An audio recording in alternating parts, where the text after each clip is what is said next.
War Eagle football is. I got my fans in the stands, my team on my back, my family hard work. I put my city on the map. Dedication. With my school, but I know I can do better. Commitment. Yesterday and not one college. Endurance. College offer after all this hard work. Teamwork. Telling you a lie. If I said Loyalty. so how do I stay focused? Perseverance. Life, and do I have a fair chance when the world's so shite? See, we all Cooperation. I got some things on my mind, but I need to regain my Self-discipline. It's game time. Give all, leave nothing. Responsibility. I gotta choose. Clear eyes. Leadership. I can't lose. Faith. Belief. Training. Trust. Loyalty. Success. Victory.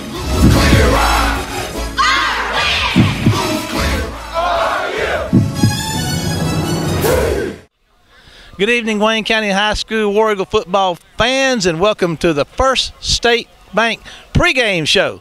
I'm here along with Paul Keene and Kenny Odom, and we, along with the War Eagles, have made our way across the great state of Mississippi and are almost on the banks of the mighty Mississippi to take on the Bulldogs of Natchez High School for our opening game of district play tonight. Paul, it's a big night tonight. You know, you talk about the two seasons. We come through our non-district at 2-2, and you know, we're starting putting the money on the table tonight, so to speak. Yeah, and putting the money on the table drew a very tough opening card. You know, I mean, if you had to put them in a deck, you know, this might be a 2 or 3 of spades that we drew to start our hand with. Natchez, a really good team, always athletic, always big, just and well coached now. The coach came from Texas, done a good job in 2 years. People that are expecting to see the old Natchez are going to be in for a surprise tonight because they're not the old Natchez that Wayne County used to dominate. Kenny, we look in here, and I'll speak in general terms. They look like they're coming in here getting about $250 a game on the ground. They're 2-2. They get about $150 a game through the air. Their quarterback's a 68% guy. They got guys rushing the ball. One of them's got a 9-yard average, another with a 4, 5, 6-yard average. They're going to put a lot of firepower on that field tonight. Well, they are, and you know, the thing is, they spread the field. They've got what they've always had, which is good athletes, but now they've got coaching. And that's a pretty tough combination. You're going to see some good athletes on the field. They've got good size. When they spread the field, they get you out there in space, and they try to get the ball to folks. That's one reason their passing game's effective, is they get you out there in some one-on-one matchups. They like to see man coverage if they can get it. And really, you're sort of almost forced to go man coverage the way they do spread.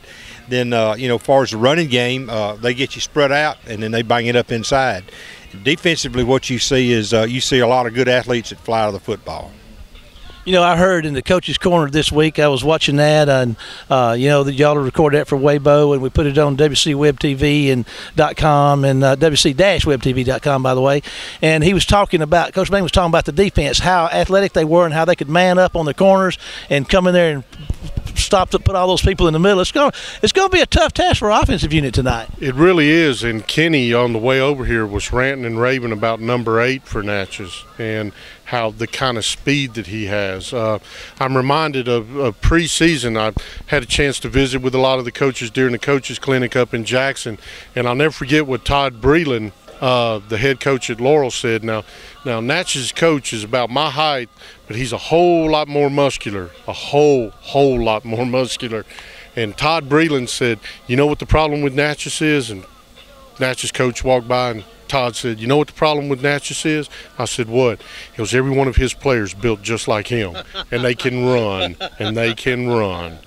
Let's talk a bit. We've got the 4 non-district games, 2-2. What do you think? You know, you come through the non-district schedule, you're wanting to find out things get better every week. What do you think we found out about the Wayne County High School War Eagles through our non-district schedule? Got the potential to be a really good football team. And the potential's still there because we're still making some mistakes that we don't need to be making, and that's namely turnovers. I mean, you get 2 football games, and between 2 of the 4 games, you have 12 turnovers. You're not going to win very many football games doing that. We've got to get a handle on those. You know, last week we had 5. We had 7 against Oak Grove.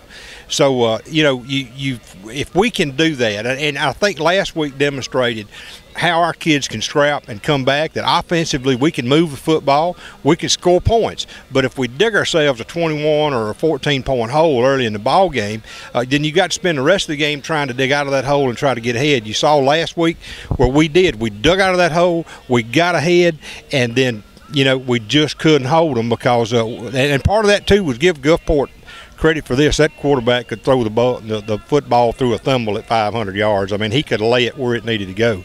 So, you know, for us tonight, the key to win this football game is no turnovers.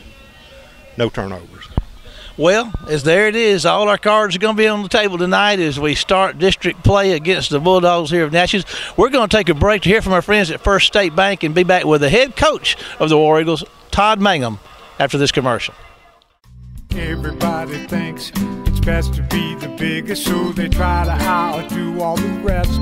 Don't let our size fool you. We're big on technology. With us, you get the best of both worlds. Small town, first name friendly personal service and the high-tech convenience of online services. First State Bank, member FDIC and an equal housing lender. We're big on you. We're just a small town community bank, but we're big on you.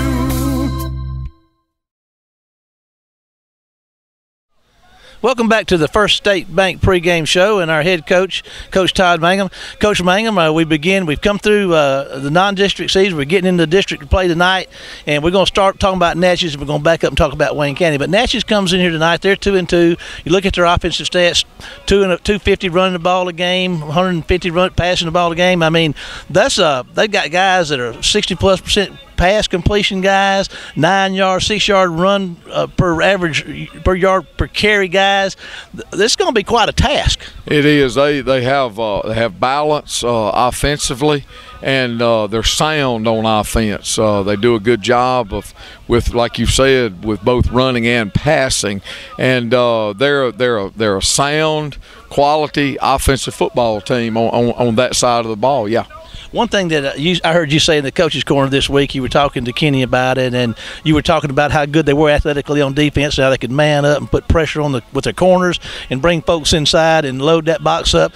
And bring pressure. Yeah. That's going to be a big deal for you to deal with tonight, is it not? Yeah, no doubt about it. I mean, when you can take 4 defensive backs and put them on 4 receivers, now you've got 7 guys now left to play the run. Mm-hmm. And it's when a team is that athletic, what you got to do, you got to be patient, and you got to be ready that you're going to get hit in the mouth sometimes for no gain, but then you're also going to make big plays. So with all that said, it goes back to taking care of the ball, and if we can be consistent on offense and take the good with the bad, but just take care of the ball, we got a chance to be successful. Well, you read my mind and answered that question before I had a chance to ask it. Now let's turn to your War Eagles. You have our non-district schedule behind us. You play these tough non-district games to learn things. What have you discovered about your football team through the non-district schedule? When you don't turn the ball over and you don't have penalties and you're mentally ready to play the game, you got a chance to win. Yeah. But, when you turn the ball over and you have costly penalties, it's tough when you dig a hole. We have 4 turnovers last week, and we get beat 4 points. Mm-hmm. And so, take away any turnover, and that takes away a scoring opportunity for them because the 4 turnovers we had, they turned into points. So we win the football game. But that's water under the bridge. We're in division play now. One thing I think that playing the teams that we have, we're 2-2 now in the first part of the season. One thing I hope we learned from last week's game is that when we have to travel distance and be focused and be ready to play when we get there, and hopefully that's what we've done today. You know, making this long trip, being focused, being ready to play, because you know, I told the guys after the game, and I've told them this week, we're down now to the money games. These are the games that determine if you go to the playoffs, then where your seeding is in the playoffs, and just how well that you do from here on out. So hopefully we'll be ready to play tonight and do what we're supposed to. Coach, we appreciate you taking time to talk with us as always. We're going to take a break, and we'll be back with our starting lineups and our captains for tonight's contest.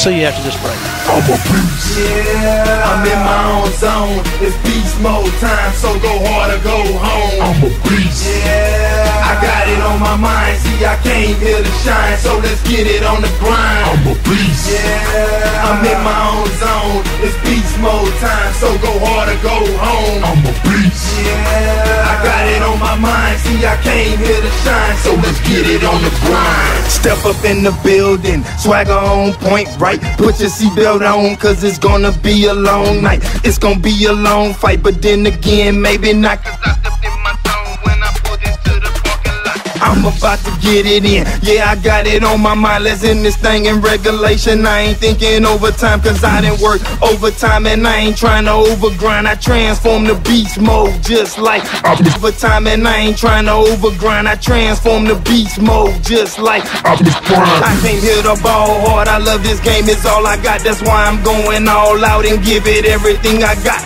Yeah, I give it all I got, as if it was my only shot. I play the game to win, to the end until I pass out, whichever just might come first. Quitting's never on my mind. I put my heart in this, that's why I lay it all on the line. So look me in the eyes, please don't be surprised that I push it to the limit or until I reach the prize, cause I'm a beast. Yeah, I'm in my own zone. It's beast mode time, so go hard or go home. I'm a beast.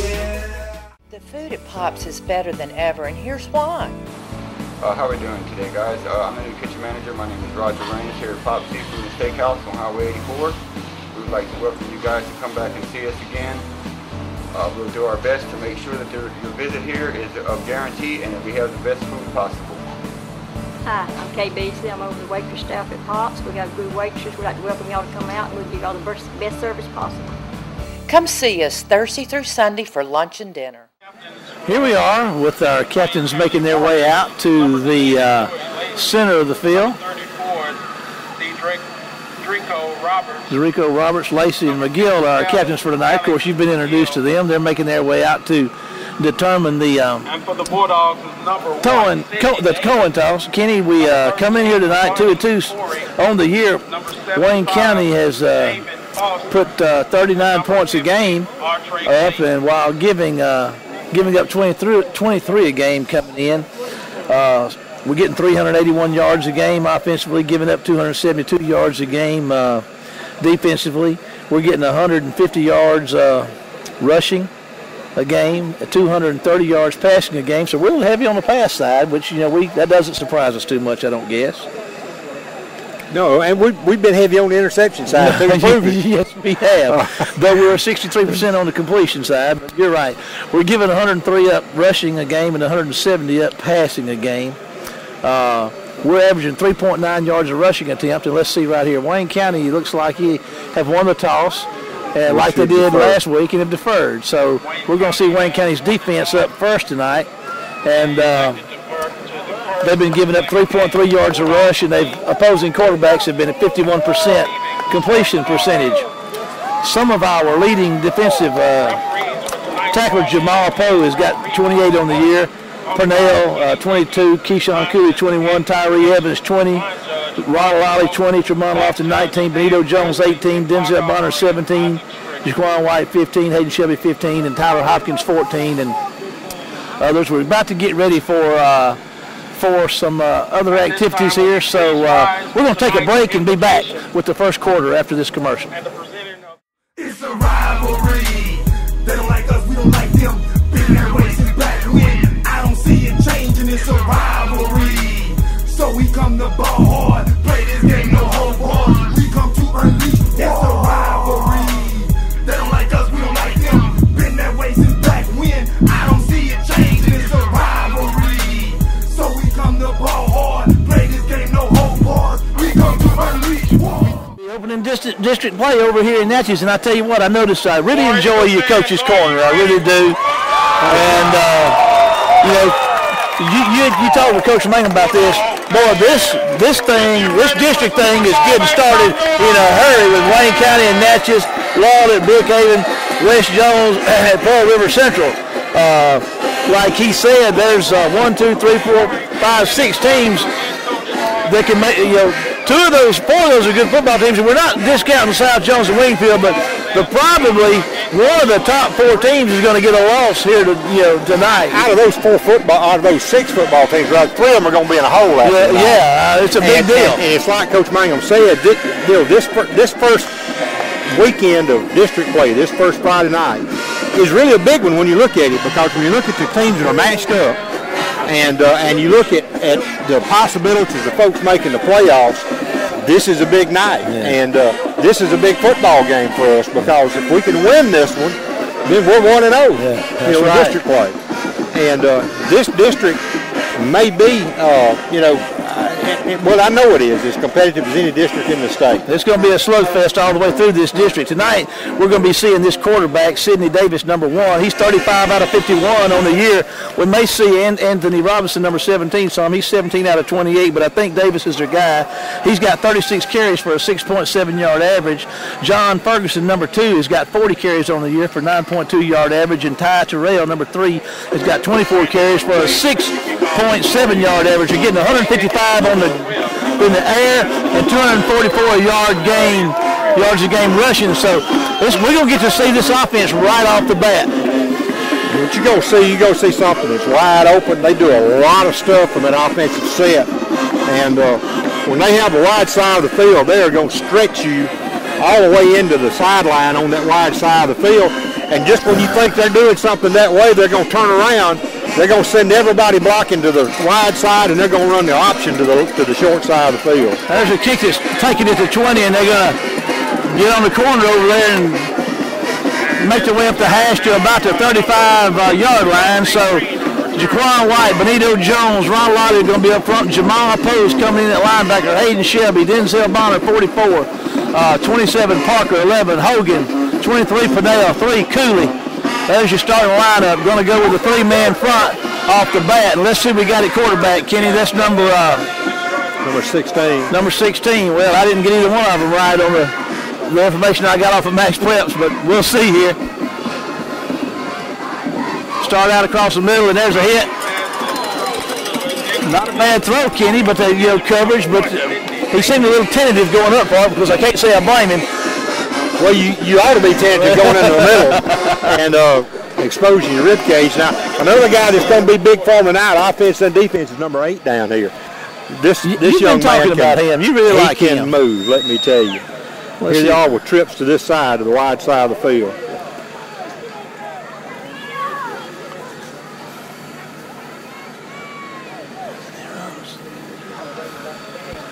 There's a pass out there, and I tell you what, it's a good break on the ball there by the defender, but a nice catch, and probably going to be a first down. Parker was on the money and got his hand around there, but couldn't knock that ball down, so there's a first. No, it's just short, Kenny. It's going to be 3rd and short for the Bulldogs of Natchez High School. Looks like he picked up about 9, as best I could tell. I tell you what, I didn't think they looked big on defense, but that offensive front is big for Natchez. Yes, they are.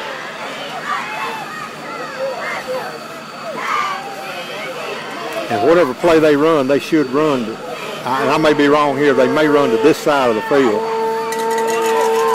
They're going to give it to him, and they're going to stop him short right there. They're going to lose yardage, Kenny. There's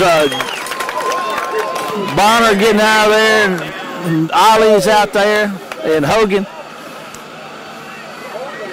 That's going to bring up 4th and short, Kenny, and in their own territory there, it looks like the Bulldogs are going to go by the numbers in the book here and put this thing away. Well, it's early in the ball game, and of course, you think you're close to midfield, and you hadn't got very far to go, but it's not always in your best interest to do that on your end of the field.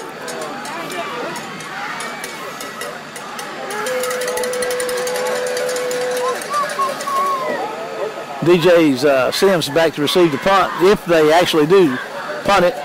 There's a fake, Kenny, and he looks like he's going to get it. He's got room. That was number 7 for the Bulldogs, Lee Jackson. He got to the corner. We didn't have anybody out there to turn him back inside. And he not only picked up the first down, but he put the ball down inside the 35 for Wayne County. Looks like Wayne County may be making a defensive adjustment. Tremont Lofton, 36, is out there now. That was a 22-yard pickup. Got a penalty too, Kenny. That's going to take the ball on down there. I guess they called it, said he hit him out of bounds. He got it inside the 20 now with a first down at about the 18-yard line. They must have thought Keyshawn got him late, and he did really, but he didn't really hit him that hard. He just bumped him. Looks like the ball somewhere around the 18-yard line, maybe. 3-man front, 3 linebackers in there for Wayne County. Back to throw, got some time to throw. There goes the pressure. Ollie's after him. There's a pass that's going to be out of bounds. So Ollie gets some pressure on him, and you know, Kenny, we know, like Coach Mangum and me say, best pass defense is a pass rush, and we saw the pass rush there. Well, that's right. Ollie needs to go one less tush up here. Fish camp has got him slowed down just a little. Jaquan White checks in, and number 59, Larry Carter, senior, checks in. White out, Carter in, 2nd and 10.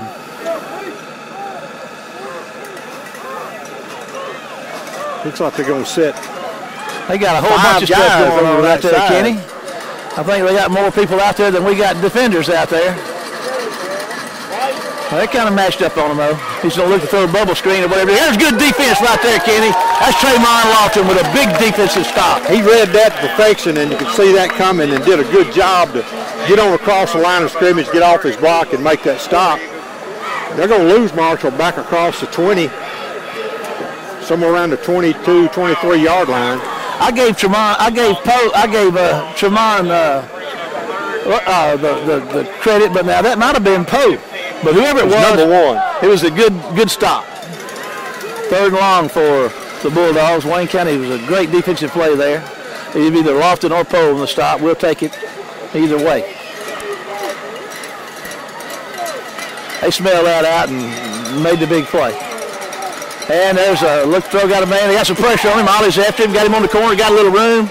And Tremont Lofton's going to get him out of bounds, and it's going to be 4th down. But here, Kenny, you know, what are you going to do other than go for it? 4th and 11, you got inside the 20-yard line, you know. Unless you're at Oak Grove or somewhere where they've got these 60-yard field goal kickers, go for it. The ball's just inside the 20 to around the 19. So he picked up 4 yards. They're going to need 11 for a first down. They haven't run. Have they run the ball yet? One time. Well, twice if you count the fake. Yeah, count the fake. I got you. Yeah, their only run was no gain. He's moving to his left, and got some holding back there, but it's not called. But I tell you what, we had a hold that wasn't called, but now Darius Pennell got it in way enough to make that ball go incomplete. And I do want to stop and let everybody know that this is first quarter. All of our sponsors, you know, mean so much to us, and this is the Super Dollar first quarter. So Wayne County gets the ball on down, Skinny. Give us the opportunity now to see what we can do on offense. We got 54 Henderson is the center, 51 Soshawn Washington, 57 out there for Wayne County, Alex McGill, 55 DeArthur Lane.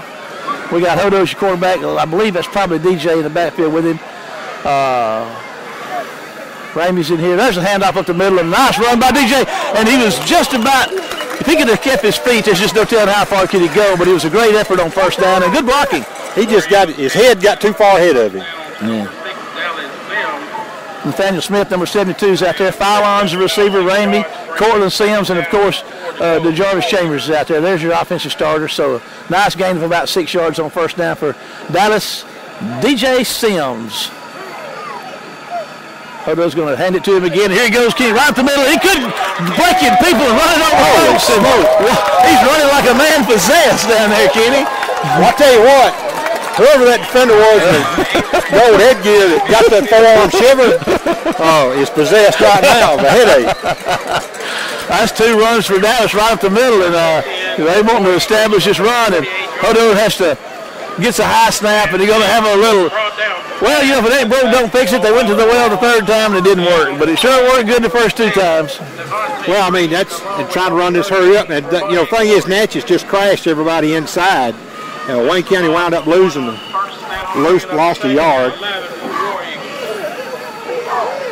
But they've got everybody. They've got, looks like 15 people in the box up here. Well, now. you know, we looked for that. We got a man wide open down here, Cortland Sims, and there's a pass out to him. He makes a catch. He's got a first down and running hard down inside the 35-yard line, Kenny, and he was wide open. They didn't have anybody on him. He was, and when you put 9 people in the box like that, you know, Coach Mangum talked about it, and they line all those folks in the box, and they're going to cover you man to man.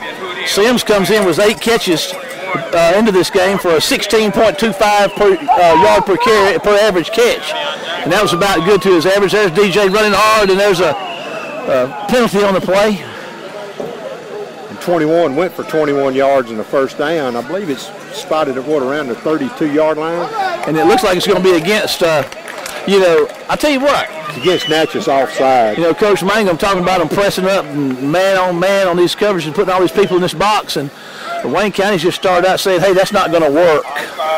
You gonna get some more people in this box." Yeah. There's another penalty.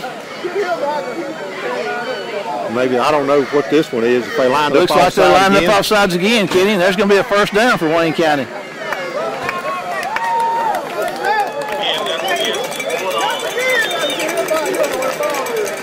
McGill and Washington on the right side. DeAndre Lang and Nathaniel Smith on the left side up front. And 54 Zachary Henderson just center. 2 receivers both wait for Hodo. There's a snap and a handoff to DJ, and they're going to stop him short for a short gain, if any, on that play. Boy, he fought hard. We got whipped inside that time. They had a defensive tackle just jam things up. And when he stepped to the hole, the defensive tackle was already there. You know, those defensive linemen are not big, but boy, I tell you what, they look very athletic, and they are quick. And he got a yard, believe it or not, second, third, fourth, and fifth effort. We got him, well, he's covered up. I didn't see the man on him, but Hodo's back to throw. He's going to fire one down to coming across the middle, and that is number 4, Devontae Ramey, making the catch down there for Wayne County, and Ramey be around the 5-yard line.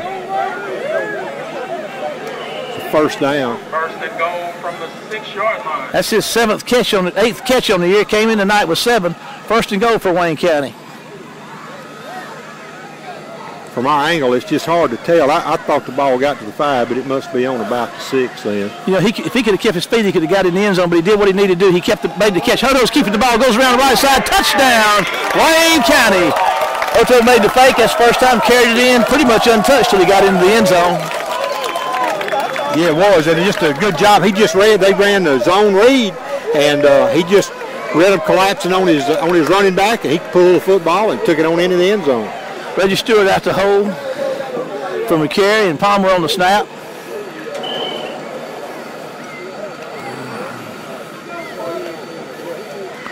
Reggie digs it out of the ground, and that's going to be up and good. So we're going to take a quick break to see what's going on around, and maybe hear from our friends at Fred's Super Dollar. But with 7:15 to go in the Fred's Super Dollar first quarter, Wayne County 7, the Bulldogs of Natchez 0.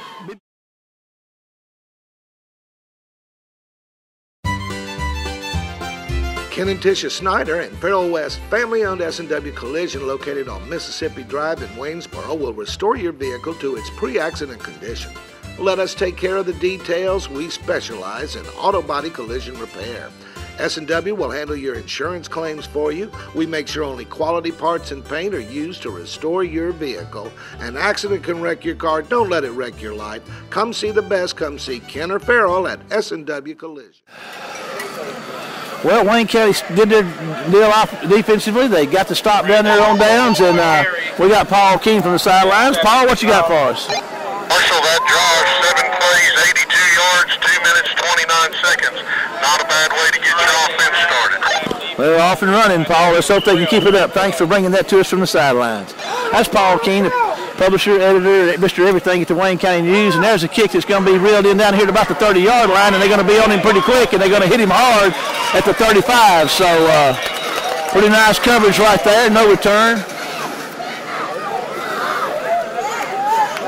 This game, a good job. When you get a pooch kick like that and you get it high enough, gives you guys time to get up the field and make sure that they don't break that thing big. And folks wonder, well, kick it deeper and you can pin them back deeper. Well, but if you kick it deeper and out-kick your coverage, there you go. It opens up to a big return at times, too. It's just a safe bet.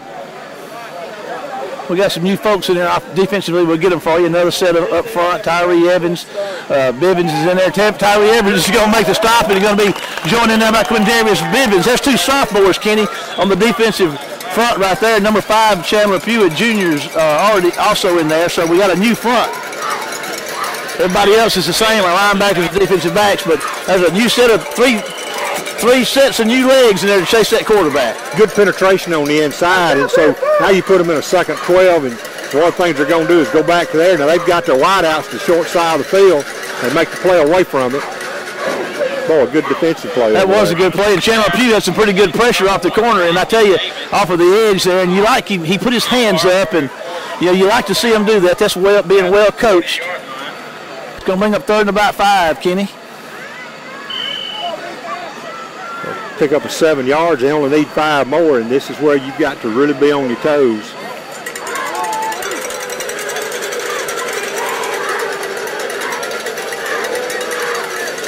Trips left for the Bulldogs.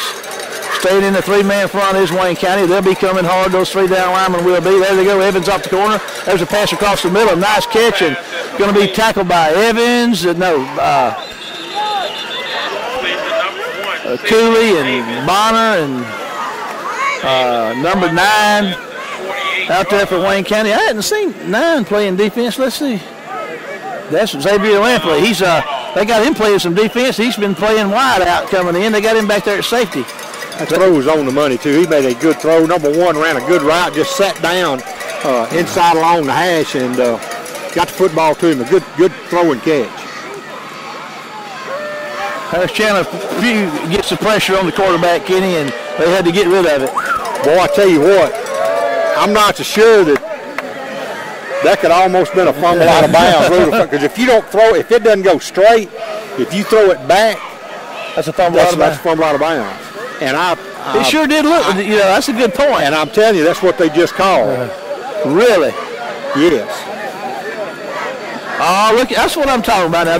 See, you bring so much to our broadcast. We're so fortunate to have you here, and I mean that. We're real fortunate to have you with our CMA 10 TV and our WC-WebTV.com.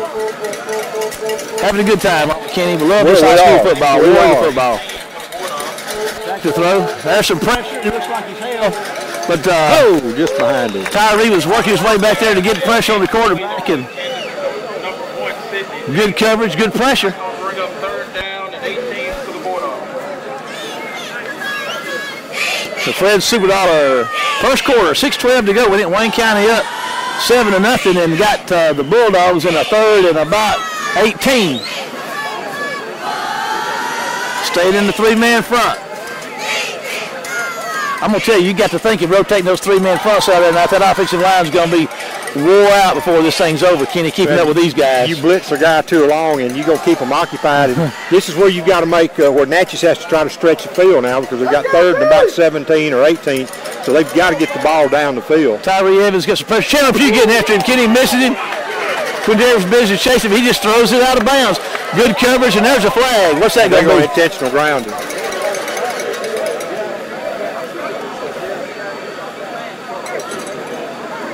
I will say this, that quarterback's pretty elusive. They've been keeping pressure on him. Thylon's going to be back to receive this punt.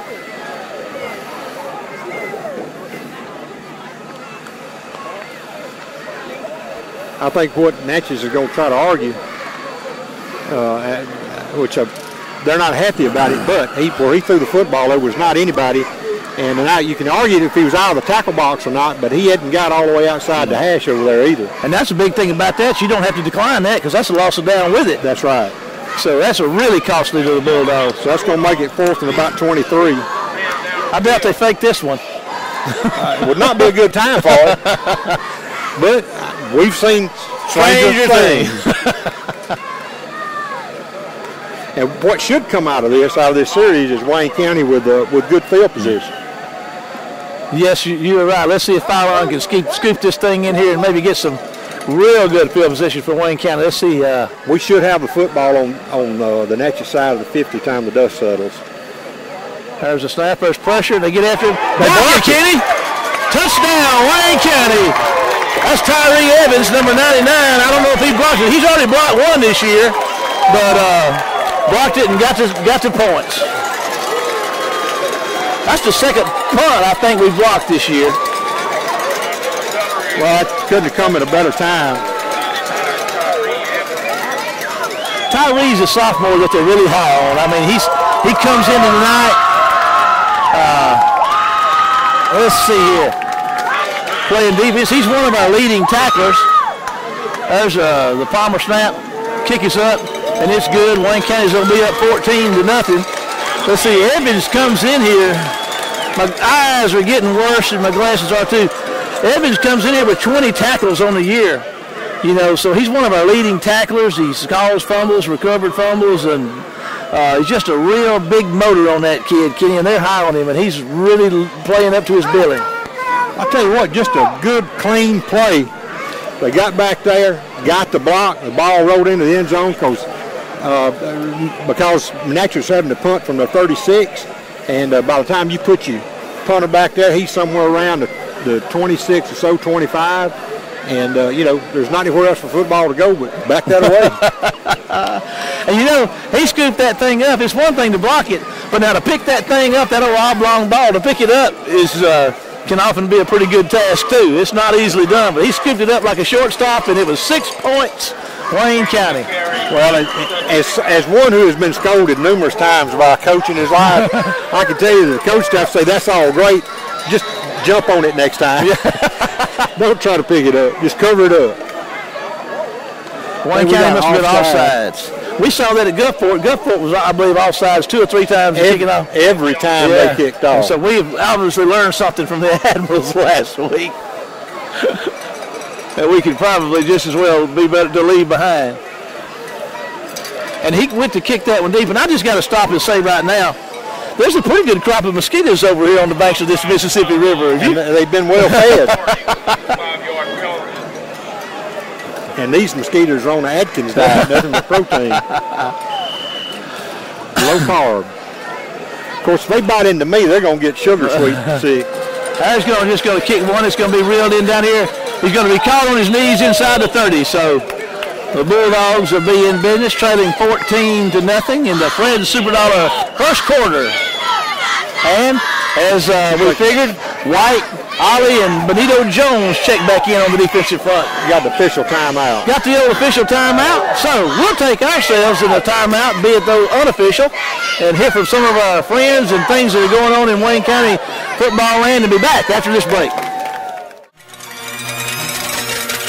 Got a Superman spirit with a 9-leaf fight. Got my eyes on the prize, I ain't worried about the hype. See, I came here for walk, so let's get this thing poppin'. I'ma finish what I started, cause quitting's not an option. Got a Superman spirit, a 9-leaf fight. Got my eyes on the prize, I ain't worried about the hype. See, I came here for walk, so let's get this thing poppin'. I'ma finish what I started, cause quitting's not an option. I've been criticized and doubted, they talk like I ain't bout it. I'm a volcano ready to erupt, so I came here to get rowdy. Competition. Okay, back for the final 5:56 of the Fred Superdollar first quarter, and the Bulldogs are looking at a 1st and 10 with the ball probably out about the 27, but everything's been going Wayne County's way so far, Kenny. Well, it has, and man, it ought to. The football gods owe us about 40. With some of the look and breaks we've had. Yeah. I was about, after last week, I was ready to go home and kill a goat and burn it. I mean, just anything to get the evil spirits away. It worked in the Old Testament anyway. Yeah. Single back set for him, and here they go, and they're going to get after him with some pressure. He's going to throw one off the run and make the catch, and going to be tackled for a pretty good gain on 1st down. What he does, he just went out there and just sat down in a little hook pattern to the outside the numbers out there, and picked up some pretty good yardage. He picked up 5 or 6 yards, I think. You know, I see Jaquan White, number 50, the defensive lineman, coming in from out there on the sideline chasing that ball. You like to see that. Those guys are in this game, and they're going after that ball no matter where it is. And there's another pressure up the middle and the pass out here in the flat, and a good catch. I'll tell you what, they throw it and catch it pretty doggone good. You give him time to get out there and find the receiver, he can put the ball on the money. Denzel Ballin, I believe, 44 will stop. Darius Padell out there. There's a first down for the Bulldogs, but now that quarterback can move and throw it. So this 14-point lead may come in handy for this night's over.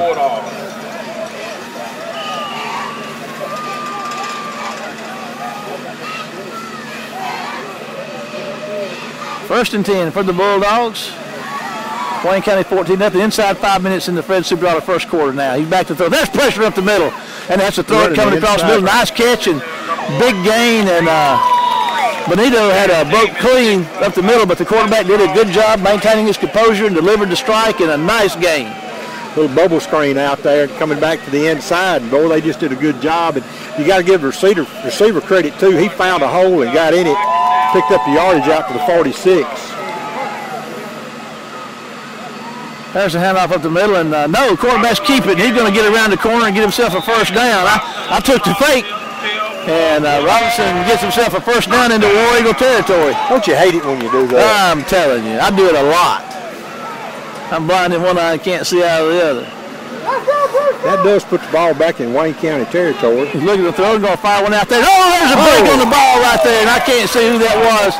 That was Trayvon Lawford out there going for it, and he's got a pick or two this year already, and I almost had him another one, Kenny.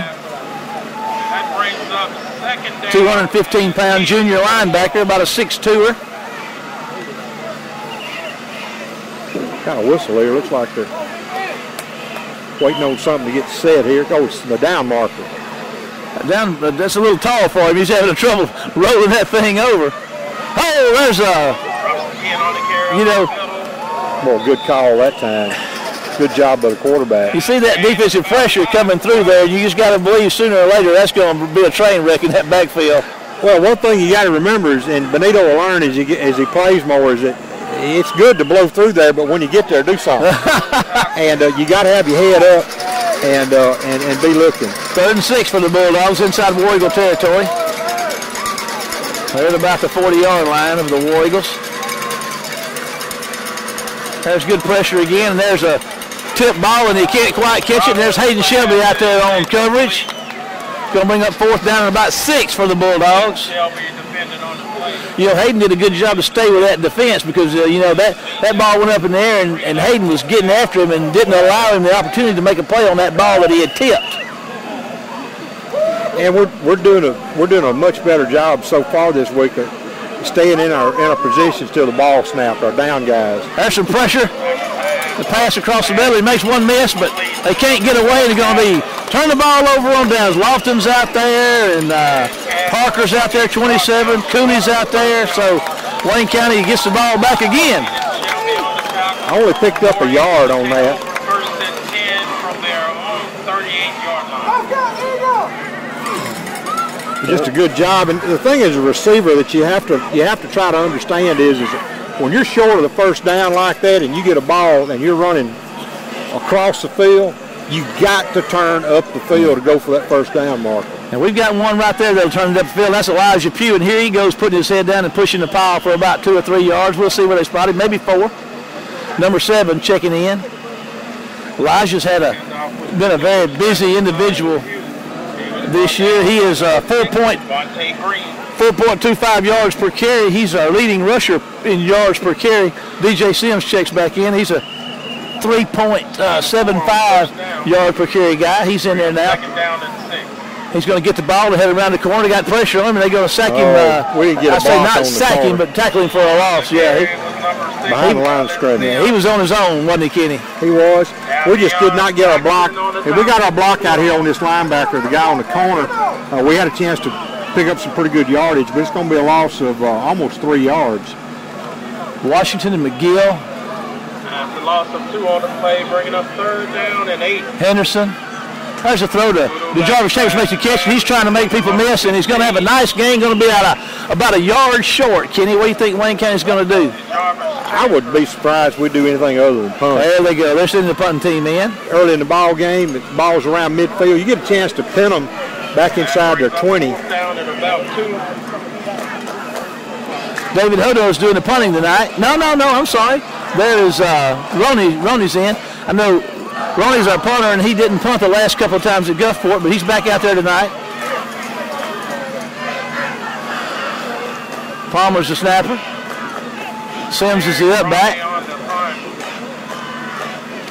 He had to scoop it up off the ground, did a good job scooping it up, gets one up that's probably not going to be returnable, going to take a Bulldog bounce and going to hit a Bulldog. Wayne County picks it up, and here he goes. That's Elijah Pugh inside the 20.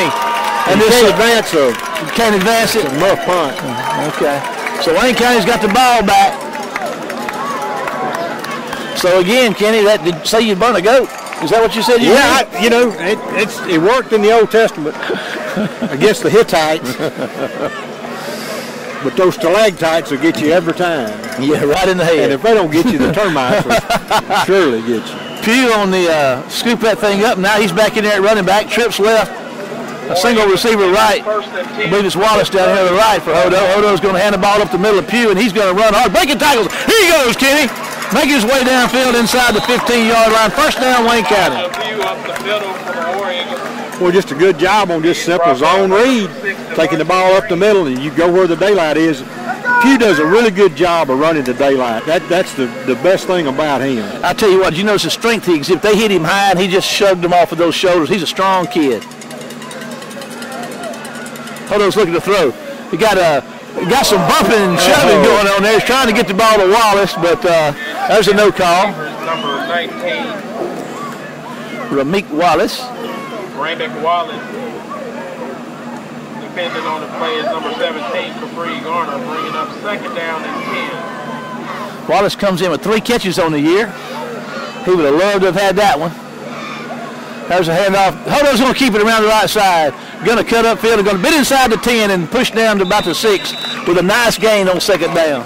Well, that was I think a good call, because you've got Natchez kind of sitting back looking for the pass downfield, and David just did a really good job to read that, pull the football on his own read, take it around the end. Kenny, look at here. We got a new package coming in. We got Benito Jones going in here. We got a 3rd and short down inside in the red zone down here. We got Benito Jones in the backfield, and we got the 2 running backs. So this is something a little different look we hadn't seen. We're going to try to run in there behind Benito, and the officials stop the play.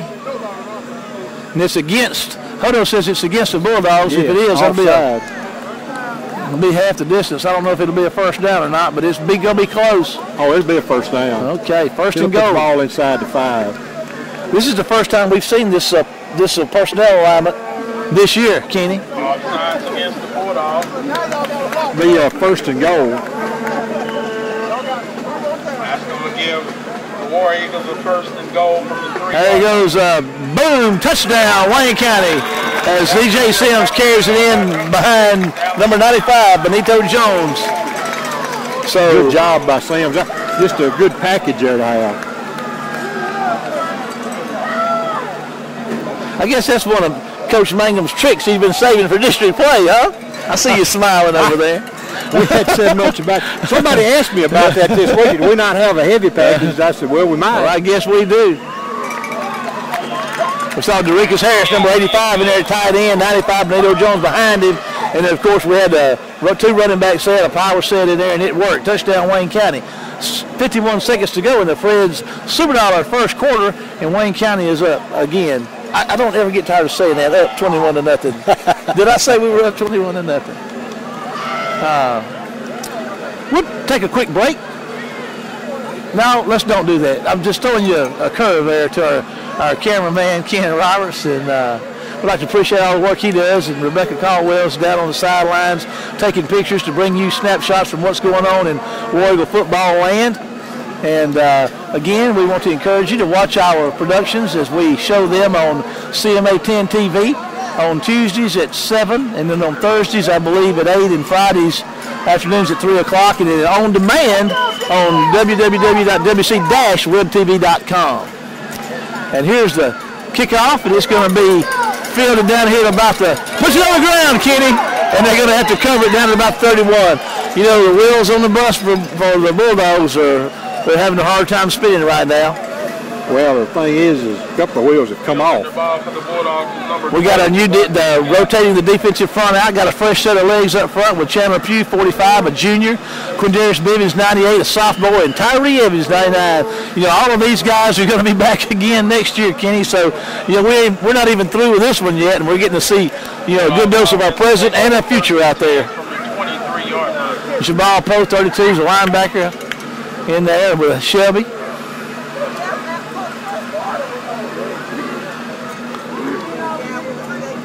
And what you do is Natchez now is you just start trying to stretch the field. There's some pressure and way off base. Lofton, I believe, number 36 was coming. You know, that's something we really hadn't seen. I believe he was blitzing on that play, and they didn't pick him up, and the quarterback had to throw it away in effect. Well, we had good coverage downfield. That's one of the things. That's one of those deals where if you get a sack, it's a coverage sack, and if he throws it incomplete like that, he has to, and it's sort of a forced incompletion. So a good job by the Wayne County secondary. There's the toss pitch. There's pressure coming through, and Tyree Evans just super quick, Kenny. Tell you what, he got back there in a hurry, didn't he? As Coach Mang would say, he got back there quicker than a minnow can swim a dipper. Number 52, Glenn Terrell, a senior nose defensive lineman, checking in. Quindarius Bivens, 98, sophomore, checks out. So now we have a senior in there on the nose.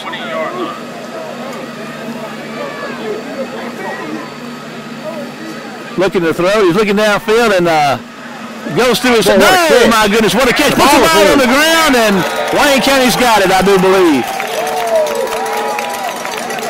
Oh, my goodness, you have to chalk that up to the head. I couldn't see who knocked it loose, Kenny. Well, I don't know if we knocked it loose or it came loose as he was following, but somebody got a hand or an arm in there. And that's going to give Wayne County the football on, what, the 37-yard line? Somewhere thereabouts. I wouldn't debate that with you. That was pretty good. Wayne County's got a 21-0 lead, and the ball down here inside the pretty good field position inside Bulldog territory. Two receivers both ways for him. Sims is a backfield with Hodo. Will they go deep and try to air this thing out and catch Sims Chambers coming back for a little bubble swing, makes the catch, reverses, hook and ladder. There goes number 6 down the sideline. He goes out of bounds inside the 15. The hook and ladder, Kenny, how you like that? Yeah, that's seen that in the spell. Chambers makes the catch and then comes around, Sims coming around, and he tosses it to him, you know, and hello, how you doing? First down, Wayne County. That brings the Fred's Super Dollar first quarter to completion. We're going to take a break, and we'll be back for the Ace Cleaners Hutto Furniture Company second quarter after this word from our sponsor. Sears is locally owned and operated by the Walker family in Waynesboro. We carry Craftsman and Husqvarna lawnmowers plus every kind of lawn and yard equipment you could imagine. Of course, we have the best and most popular Craftsman tools. Have you been in the store lately to see our Sealy mattresses? Don't forget, we carry every appliance you could need for your home or office. Kenmore, Maytag, GE, LG, Samsung, Whirlpool, and Frigidaire. For faster delivery, let us place your Sears order. We'll get it right. Sears in Waynesboro.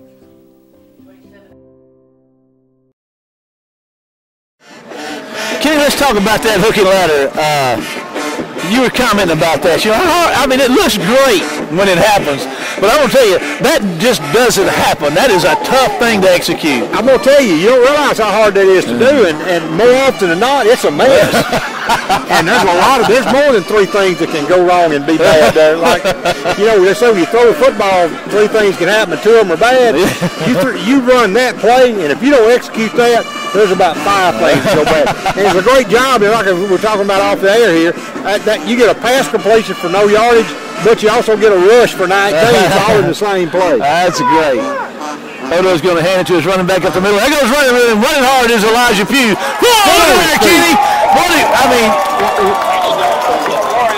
I'm speechless. And that says a lot. That's touchdown Wayne County. I mean, talk about running hard. talk about running hard. Just running through tackles, and that's just not doing a very good job of wrapping up. Yeah. I mean, our folks hitting him, but nobody's wrapping up. Palmer to snap, Stewart to hold, and here we go with the kick. And let's see here. McCary's kick is good, so 28-0, Kenny. I just got blown away by that effort that Pugh was making on running that football. Of course, you know, you said they're not wrapping up, but they had their hands on him, and I don't know. I mean, there's two parts to that. I mean, you know, if they're not wrapping up, but also for running back, when he feels contact, if he lets up, then more often than not he's going to get tackled. Yeah. But what Pugh does so well, run into daylight, and when he gets there, he never stops moving his feet. And as long as he's running like that, when they do make contact, if they don't lock up, he's gone. Yeah. I made a comment when he carried the ball down here in the first quarter. They hit him up high around the shoulders, and his feet kept going. They pulled him back, and he just shook them off and got some additional yardage. He's a strong young man, and if you see that kid walking around on the sideline, he's a load. He's put together well. He's a strong kid. McCary on to kickoff for Wayne County again. If we just started the Ace Cleaners Outdoor Furniture Company second quarter, and Wayne County goes up 28-0. We'll kick one down the middle deep, and it's going to be called at the inside the 20, and I go to the Bulldogs trying to cut it upfield, and they're going to reel him down just across the 30-yard line. So first down for the Bulldogs. Well, that's the 3-yard line. If you look here, the only thing you can see there is 3. We were talking about you got the Hebrew G down here, which is you have to read from right to left. We go back in there with our starting, you say starting, I mean they're in equal rotation with the front 3 that started. Jones, White, and Ollie. Benito's kind of standing up over here, going to be coming from I don't know if he's going to come from he gets a hand down and gets cocked and ready to go.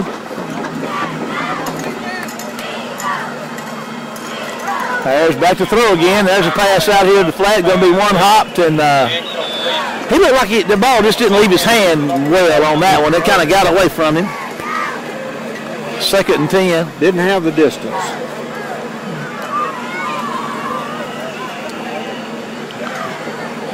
Second and 10 for Wayne County. Hogan and Parker and Cooley and Pamela are your defensive backs. Got a timeout. We got something going on here. I don't know if it's an issue with the clock. Oh, somebody's pulled up over there with their lights on. Oh, okay. That's always a good way to get singled out.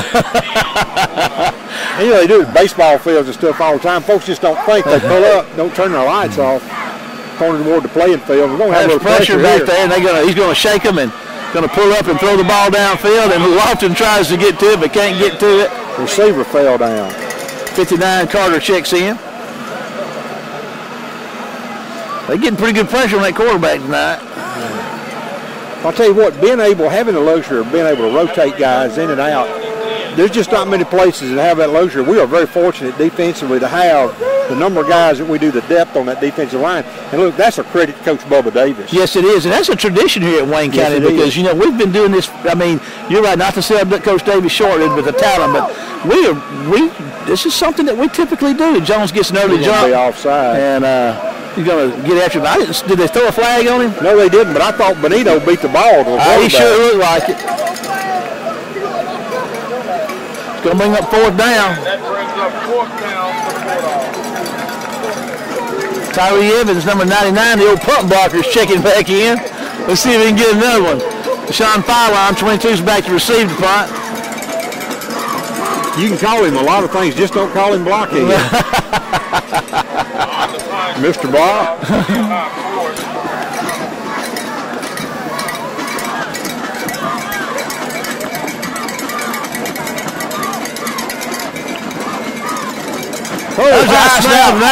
trouble. That's trouble right there. And they're going to get him back there. And Chandler Pugh, Hayden Shelby was the first one to get to him. Number 43 right at the middle. So we got an injured Bulldog on the field. We're going to take a break as they tend to the injured player and be back with more of the Ace Cleaners Outdoor Furniture Company second quarter.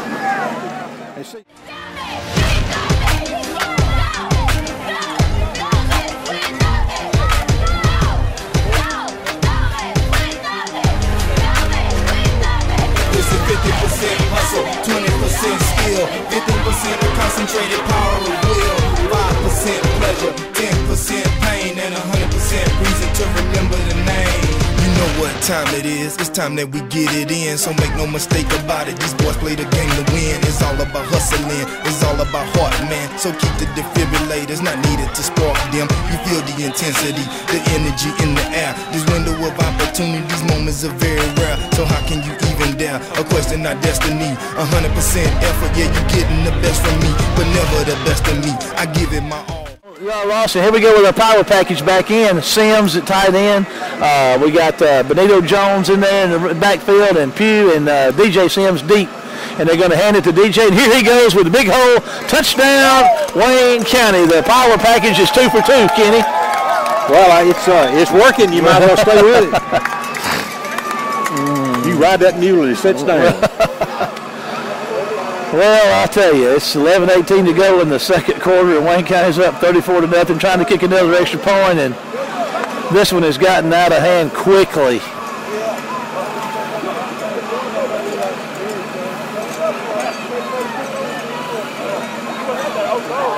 McCary on Palmer, Stewart, McCary, extra point. It's good. That's money. Oh my goodness, this has been a wild first quarter and 3/4 of the second quarter. Unless there's something wrong with that clock, and I think there is, there has to be, because we scored with 11:52. Of course, Natchez threw 3 incompletions. Yeah, not much There's time. 11:18 left on the clock. That's not even 40 seconds. I'll tell you what, McCary's getting a workout here again tonight, kicking off this thing. This is he's kicked the ball off 8 times already, and has kicked 5 extra points. That's 13 times he's had to address the football here in the first half already. His legs ought to be getting strong. How did Mo do that? Address the ball. Hello, ball. Hello, ball. He's going to kick one high, and it's going to be caught down here at about the. It's going to hit the ground and then hit it. Oh, that's going to give him trouble, and they're going to be down there inside the 20-yard line, Kenny. They're going to put it down about the 20. Boy, I'll tell you what. Natchez is going to need to get back in the locker room and take an air wrench and tighten up all the lug nuts on the wheels on the bus. 14 is checking in there for Wayne County now. DeCarlos Walker, number 30. Tyler Hopkins checked in. Tyler broke his hand a couple of weeks ago, but he missed last week, but he's back out there now. Tough kid. Got a lot of playing time. Chandler Pugh, Evans, and Quindarius Bibbins are back in there on the defensive front again. Carlos Walker getting his first action tonight, as is Tyler Hopkins, number 30. That kid's got a big motor on him too. He's one of our leading tacklers. They're going to sit back and watch, and going to hit that running back hard. I'll tell you what, that running back's trying to get some yardage now. Yes, he was plowing deep. Yes, sir. Shelby and Pugh had him, and he couldn't go anywhere. He picked up about a yard. Brought down by Darius Gray. Malik Dansby, number 12, checks in, and starting to see some rotations. 34 is out there. That's Robert. So you're starting to see a lot of people getting to play here early, and that's good for your team. And it's good coverage, Kenny, and going to throw one down to him. And he got behind Dansby, and that was a big touchdown for the Bulldogs. He got behind Dansby, and Walker tried to run him down and couldn't do it. So the Bulldogs get on play. You know, he had good pressure, and he just held his wits about him. Give him credit for a good play, Kenny. Well, he did, and we just safety just let the guy get behind him, or our corner did rather. And you just can't let that happen no matter what you see happening back up the field. As long as that quarterback's still behind the line of scrimmage, you got to stay downfield and stay on your man. We did not do that, and we paid for it.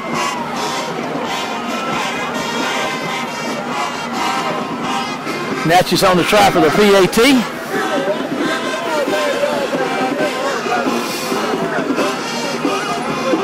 $79-yard touchdown pass.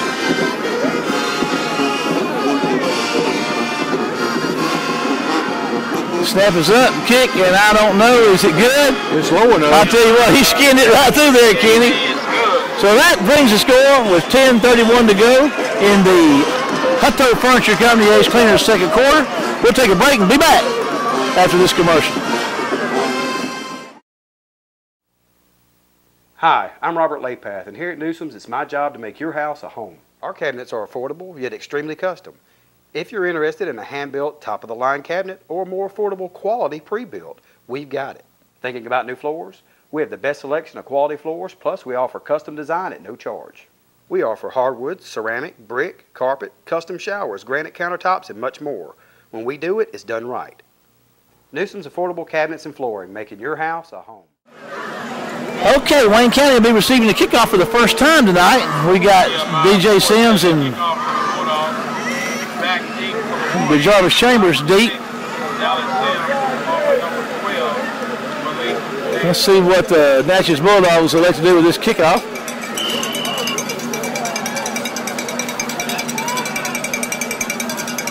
You're going to kick it deep, and I tell you what, that's a nice kick, and the Jarvis Chambers are going to reel it in at about the 12, and here he goes, gets on the corner, Kenny, here he goes, turning on the speed. You're going to get out of bounds down here across the 40-yard line. We got a block. I think it was, I don't think it was in the back, but it sure could have been late. Well, it was actually in the air hole.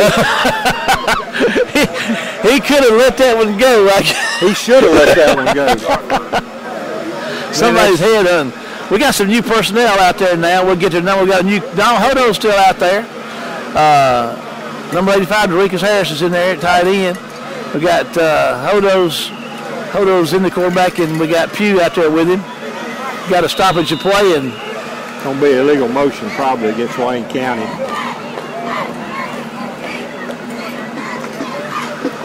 Hamilton Hudson, number 71, is out there for Wayne County, sophomore. 58, Dexter Daniels. Oh, they were offside again. So we got some new offensive linemen out there, Kenny. Hamilton's a big sophomore. Number 65 is out there for Wayne County. That's Brandon Beasley, another big sophomore. So there's some. Look at Elijah run, Kenny. Boy, he is so much of a joy to watch. Hamilton Hudson had buried two defensive linemen back here, and was getting up with one of him and two of them. There's another handoff to DJ Sims, and he's running hard, breaking tackles. And here he goes down the sidelines, Kenny, and they're going to get him out of bounds at about the 25-yard line. Well, just a good job. That's 15 yards and another first down. Well, Wayne County's just moving the ball at will, as they wish. I'm going to tell you what, Wayne County's got some big folks on that offensive line right now. Beasley's 300 plus, Hamilton's about 280, Washington's 300 plus. There's a Sam's gashing through there, making folks run, refusing to go down. Touchdown, Wayne County.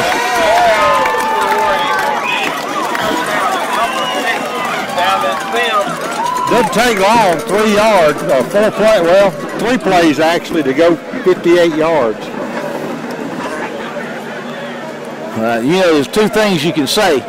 One is that offensive line is doing a heck of a job, and those running backs are doing a heck of a job. Everybody's doing their job. We got a bad snap, and Reggie's going to pick it up, and that's the first thing that's gone wrong for Wayne County tonight. So we're going to take a break and be back with more of the Ace Cleaners Hotel Furniture Company second quarter.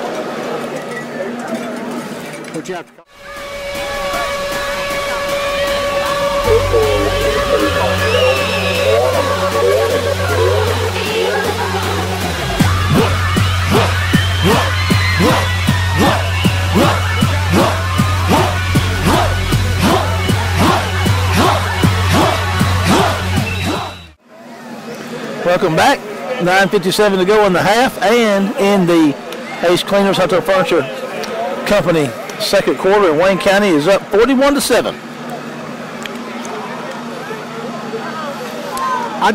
You never would have made me believe that we'd have made that 10-hour drive over here. Well, let's see. Hold that thought as we defer to the dream. King, what you got for us? Listen, Wayne County's offense has only had the ball for 5 minutes, 57 seconds, and only have 41 points to show for it. Well, maybe if we could handle that ball a little longer, then they'll tell how many points we'd have, Paul. Keep it coming. Nobody wanted that one, Kenny, but they finally picked it up, and here he goes. They're going to reel him down. he couldn't get going. He couldn't get going north and south. Kenny, you were saying something. I'm sorry. That doesn't matter. I deferred to the king. Okay. 25-yard line. What were you going to say? Do you remember? I have no idea. It looks like the ball is going to be spotted on the 25, 26-yard line. Number 9, Xavier Lampley's in there at safety. This is a new thing for him. He's been playing wide receiver. This is the first time we've seen him playing defensive back. He's a tall kid, sophomore. Can really run. He's related to someone Wayne County folks would probably remember, that being one Tracy Lampley. There's the pass out there in the flat. They're going to break down on him and get him tackled. Pass is complete on the sideline, number 8, Aaron Brown. Trying to figure out, he picked up about 7 or 8 yards, like the ball's on the 32-yard line.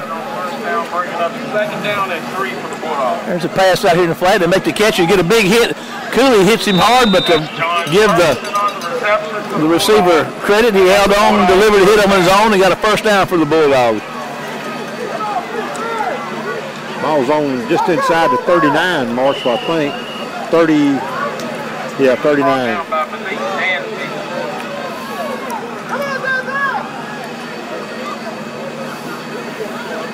There's some pressure, and they run by the guy with the ball, and there's some pretty nice running right there. And good job to trip him up. Good job, open field tackle. That looked like one of the deals that you used to hear him talk about, give him a leg and take it away.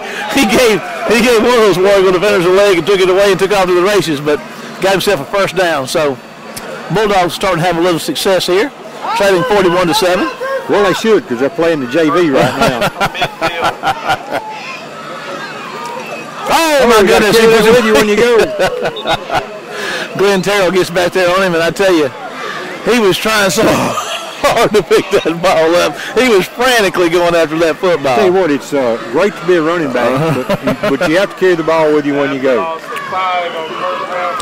Wayne County's got the starting front 3 in there: Jones, White, and Ollie.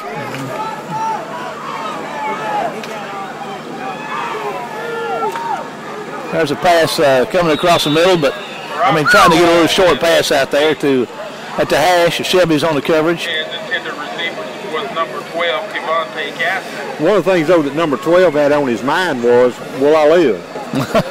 Because he was going up into a place where there were a lot of white shirts. Yeah.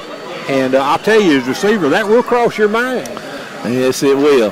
And it shouldn't, but it does, and that's just part of human nature. You saw him draw up right before the ball got there. 44-yard line. You better ace yourself. Yeah. Make sure everything's square with the good Lord. The next fellow you shake hands with could be St. Peter.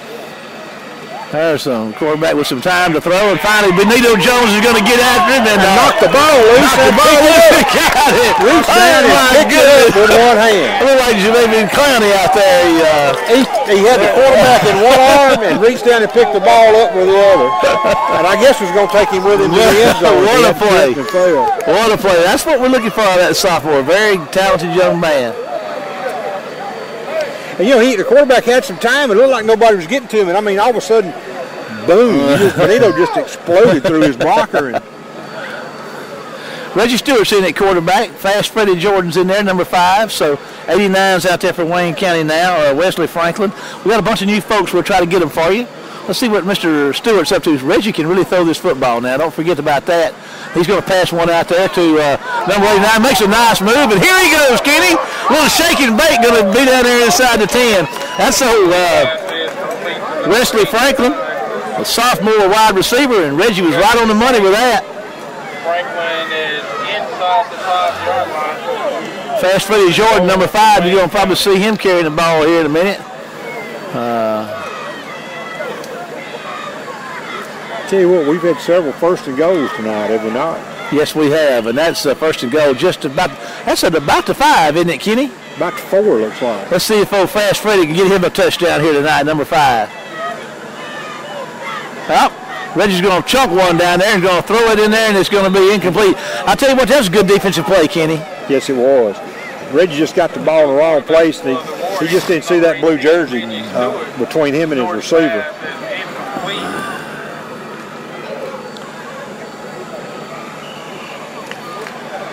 Well, I'll tell you what, Wayne County has run the ball tonight. Woo, have they run that football. There's a handoff to Fast Freddie. Here he goes making one miss. He couldn't quite get away. He was pulling hard. Fast Freddie couldn't get going. They never could let him get going. It's going to be 3rd down and goal. He did get a little, I don't know. They probably got him at the line of scrimmage. They didn't really give him much. 3rd down and goal for Wayne County. DeRicus Harris, 85, is out there. Franklin's in there, 89. DeJarvis Chambers is out right. And Rameek Wallace is far out here on the left side.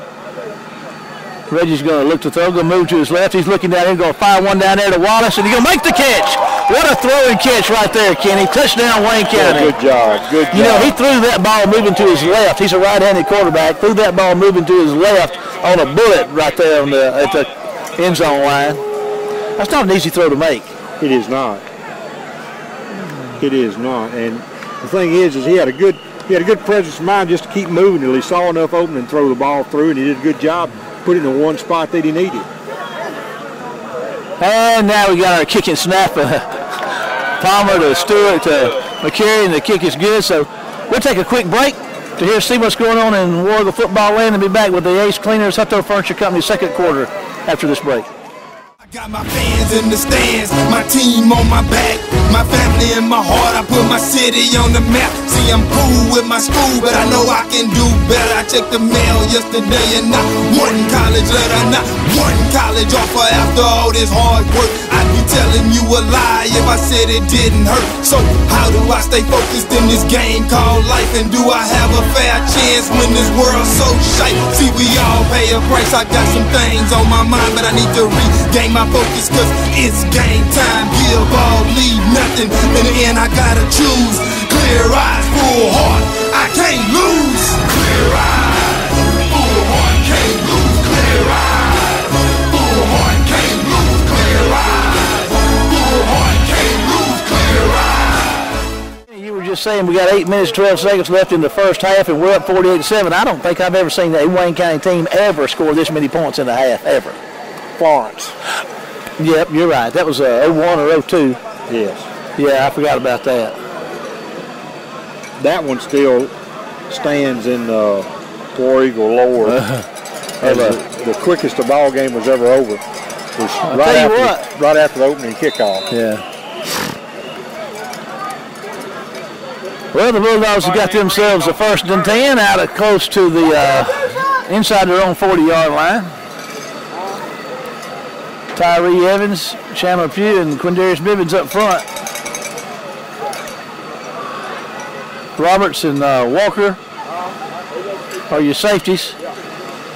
Shelby, Poe, Hogan are your linebackers. Pinell's out here on the corner. Denzel Bonner's over there. I've got to pull out a second sheet here. I'm going to need a... You got some stats to account for tonight. Holy smoke. There's a nice run around the corner. He's going to turn upfield, and I tell you what, he's running hard, and Roberts got a hand on him and drug him down in a hurry, but that young man was looking at that end zone, Kenny. He sure was, and he got a good glimpse of it, too, because it was only at the last minute, and I believe, Marshall, that's awfully close to 1st down. Yeah, it's I think they're going to measure.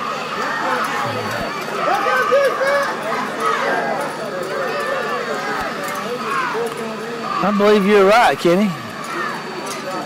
It's not going to be short by much. Well, we don't get to see many measurements, so let's just watch and see how the officials measure this thing out here in the Ace Cleaners Hutto Furniture Company 2nd quarter. And Kenny's got his field glasses out and probably going to give us a good jump on it here. What do you think, Kenny? I believe he's got it. He's missed it by that much, as Maxwell Smart would say. They fooled me. It was worth the measure, though, Kenny. It was mighty close.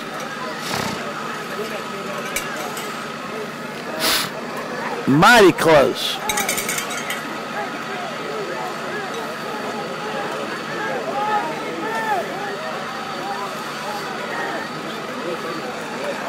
When the center picks a football up, he will have a 1st down.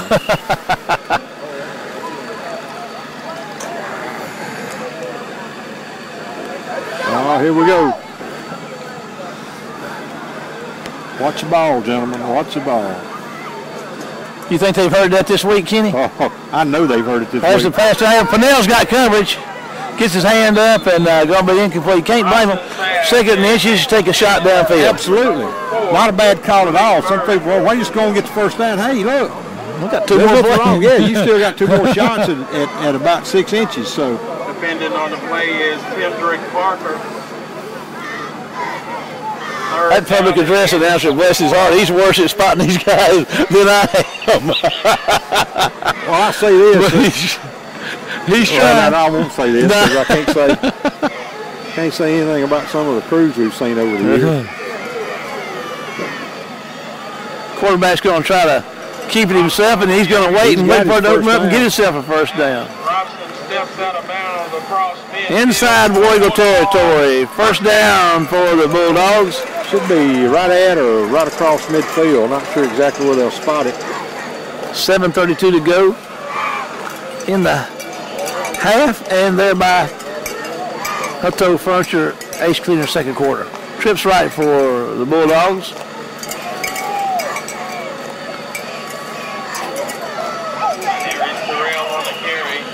And I tell you what, he took a knee to the head right there. He sure did. I don't know how that all transpired, but he went down hard. Jamal Poe up in there.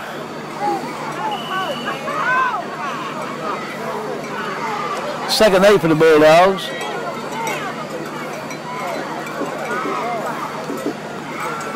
Harrison, quarterback's going to get on his horse and run, and looks like he may be close to a first down. Brought down at the 39-yard line. First down, Bulldogs.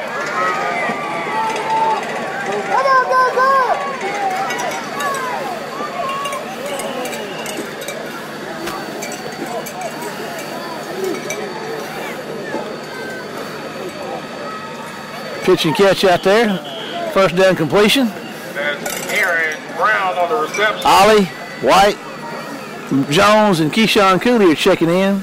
Pugh, Bivens, Evans comes out, as does Roberts, 34. So Wayne County's beefing up that defense a little bit down here as Natchez moves a little deeper into War Eagle territory with a second about 7 at about the 35-yard line.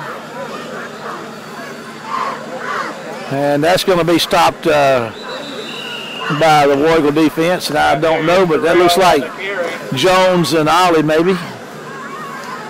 Jones and Lofton getting up off the bottom of that pile. He gets a good spot, I'll say that. Brings up 3rd and 7 or so. I think he made it quite that far, but I guess you give him benefit. You give your running back the benefit of doubt, especially if he gets hit by a train at the line of scrimmage.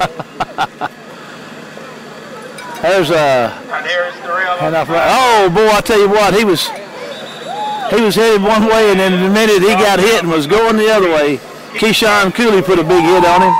Keyshawn's a strong young man. He is, and has played some pretty good defense so far in this season. Marshall, they're going to lose a yard. Ball's back on about the 37. 4th and about 7 or 8 to go. We got a timeout, so we're going to take a break from our Ace Cleaners Hutto Furniture Company 2nd quarter and see what's going on in War Eagle football land. Be back after this break. We fighting giants, call us King David. We got 5 smooth stones that we like to play with. Let me hear you say it, them boys got swagger. That last touchdown, yeah, that one was a dagger. The nail in the coffin, that's the ball game. Under Armour boys, remember the name. 50% hustle, 20% skill, 50% of concentrated power of will, 5% pleasure, 10% pain, and 100% reason to remember the name. This is 50% hustle, 20% skill, 15% of concentrated power of will, 5% pleasure, 10% pain, and 100% reason to remember the name.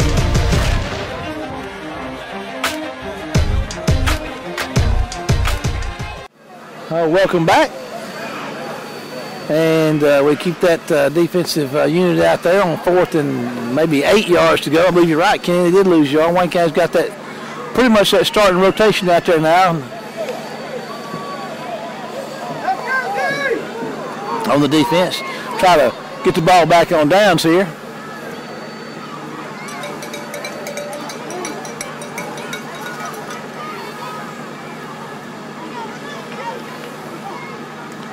There's Benito Jones going to get after him, and I tell you, Ron Wally's giving chase, and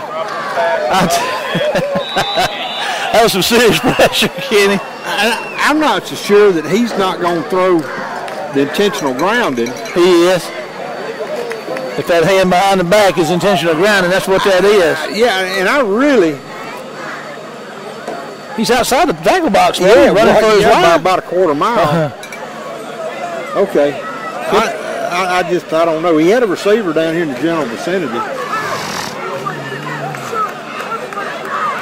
And that was 4th down, so we get the penalty. Yeah, and the ball. And it's a spot foul. Deion Smith checking in at quarterback for Wayne County, number 2. Deion played some last year as a freshman for Wayne County, and when we had some health issues, he came in, did a good job for us last year down at Stone County. He's going to hand the ball to Fast Freddy Jordan. Here Fast Freddy goes running hard inside the 40-yard line. Boy, I tell you, that's tough because you get the intentional grounding plus the 5-yard penalty. It's a spot foul, so you go from Wayne County's 37, and we get the ball on the Natchez 44, and man, that's a backbreaker. 81, Bakwan Spencer's in there. He's been out. He's back healthy again. Good to have him back. There goes Fast Freddy, running hard, breaking tackles down inside the 30-yard line. First down, Wayne County. Good job of running the daylight, just finding the seam, slipping along. Got 2 tight ends in there, 81 81 Bakwan Spencer and 85 Derikas Harris in there at tight end. Wallace is one way and Xavier Lampley is the other way out wide for the War Eagles. 27-yard line. There's Fast Freddy again, right to the middle of the room. Breaking tackles, hard to tackle, Kenny, putting his head down, running hard down there inside the 15. Well, those other guys, I mean, those are guys that do a lot of standing and watching, and when they get a chance to play, they're going to bring it. Yes, sir, they are. That's the first down for the War Eagles.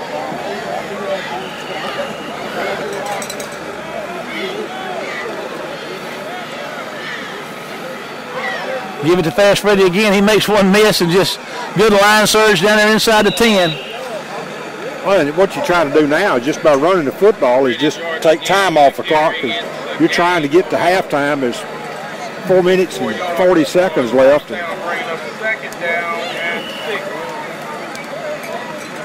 But the ball's right around the 10. They're just running that thing north and south, Kenny. Deion's going to hand it to Freddie. Here he goes, making folks Freddie miss again. And he could hear the cannon go off. Yes, he could. He gets close to a first down. I don't know, be somewhere around the 9-yard line.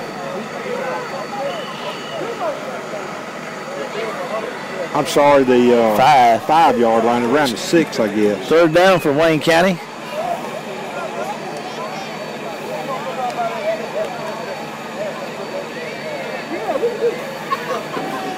There goes Freddie. He's going to get himself a touchdown. Wayne County. Wayne County's going to break 50 in the first half, Kenny. There's 54 on the board, and they're coming out for the PAT. Palmer, Stewart, and McCary.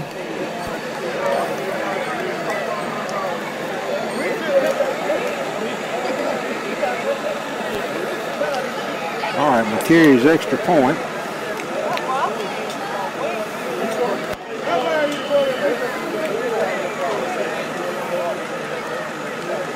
Good snap. Kick is up.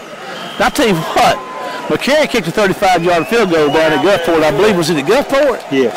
And I mean, he's getting some strength. I was joking about to getting a workout, but I'm telling you, his kicking is really, he's nailing those points, and they're going deep. I mean, in a 35-yard field goal, that's nothing to sneeze at. Absolutely not. That's not a gimme at any level. I can't kick, boy. You know, we've seen folks on Saturdays and Sundays miss 35-yard field goals. I know where there's a college university right now that struggles with a 35-yard field goal.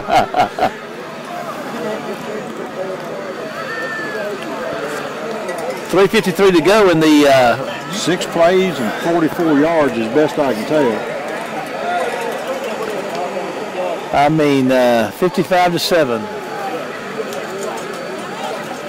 This is one of those you just like to, no disrespect, I mean, but At this point, I mean, it's tough. It's tough on these kids. It's tough.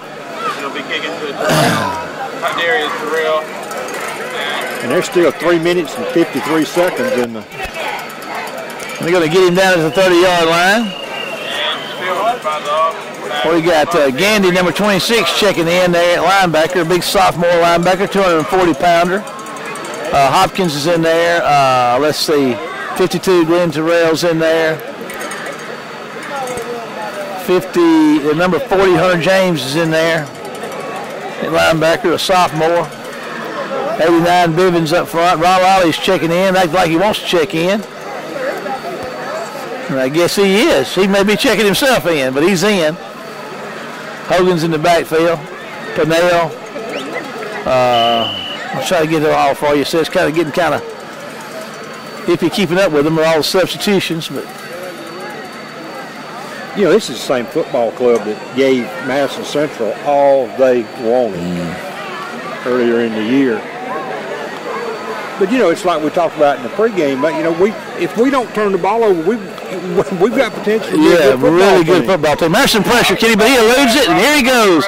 James is getting after him. We're going to run him out of bounds. Maybe a first down.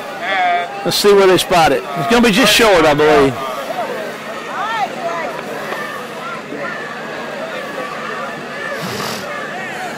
Yeah, this team comes in putting up 30 points a game and giving up 22 a game. They've given up 55 in the first half against Wayne County. Looking to throw, going to fire one out there in the flat, and it's going to be incomplete. Pennell out there, and Tyler Hopkins giving chase. Depending on the play is number 30. I'll tell you what, if you don't get your first down here, you punt the football because you're already in the hole 47 points. And the best thing you can do here is kick the football.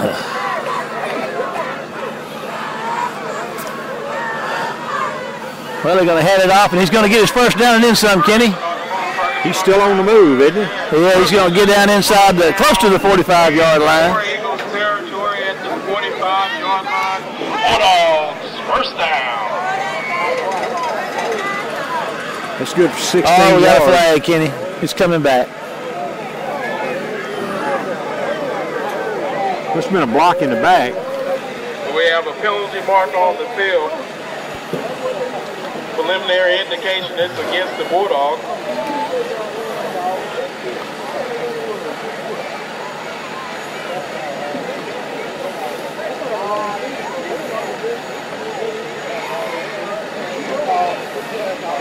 Holding against the Bulldogs, that's a 10-yard penalty.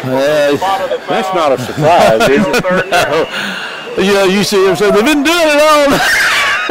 What you hear in court every day? I'm innocent. I didn't do nothing. The 3rd and 10 for the Bulldogs.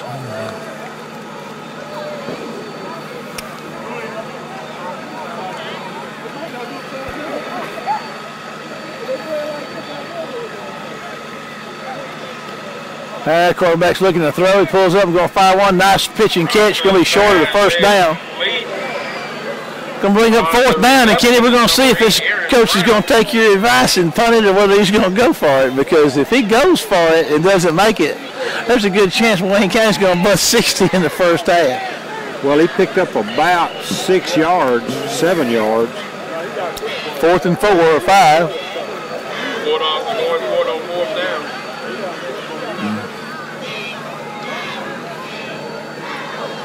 Let's go, defense! He's looking to throw. Throws one and makes the catch, and it's going to be a first down, Kenny. Number 8, Aaron Brown. Holy smoke. Oh, kind of carrying on going on down there. A lot of white headgears flying into the ball carrier. Reminded me of a scene from the Mel Brooks movie History of the World Part 1. And the Queen was a good sport, by the way. There's a handoff, and going to try to stretch him out. Ferguson can run that football when he gets a chance now. Yes, sir. Midfield to the 45-yard line of the War Eagles. That's going to be almost enough for a first down, if not a first down. Ferguson has carried the ball 40 times coming into the night, Kenny, and he's averaged 9.2 yards per carry on 40 carries coming into the night. So that tells you what kind of runner he is, and they're just going to start giving it to him, but now he's going to have a little trouble that time. Carter and Terrell. After a short gain. 93 is out there on the stop. Oh my, that's my buddy Rashad Parker getting him some playing time out there. Rashad is one of our, go to church with Rashad, and it's good to see him out there. He loves Wayne County football. He's a sophomore. Getting him some PT out here on Friday night and got him a stop and get some pressure. And they catch him coming across the middle, but that's a good effort, Kenny, on the receiver. Yeah, inside screen. Good job by Wayne County to shut him down. It's going to bring up third. He picked up, I think, around 6 yards. Third and about 4. That's a gain of 6, bringing up third down and 4 for the Bulldogs. Have some Robinson back to pass. fakes to throw, and I'll tell you what, nice throwing catch. On the sideline to number 1, Sidney. That is a hard throw to make. First down. That was a fine throwing catch. Stops the clock with 1:02 to go in the half, and the Hutto Furniture Company ace cleaner second quarter. Wayne County up 55-7, but the Bulldogs with a third and short down here, just out across their short of their own 35-yard line. All right, fourth down, Kenny. Yeah, it's going to be fourth and about 1. Down and short for the Bulldogs.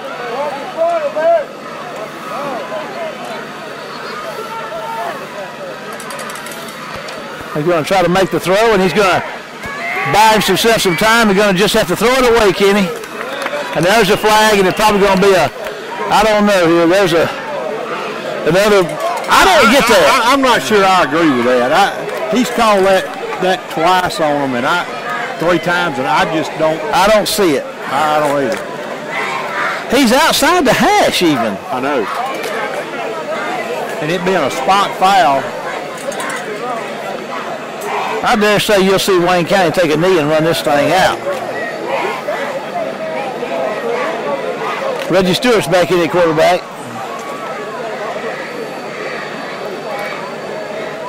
Number 20 is a kid we really like to see. He does a lot of things. Roy Arrington, sophomore running back, defensive back. He's in there.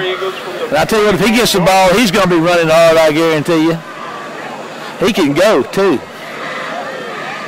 The great athlete is Roy, and he's got the ball, and here he goes, and he's putting his head down and going to get about 7 yards on first down. On the carry is number 20, Roy Arrington.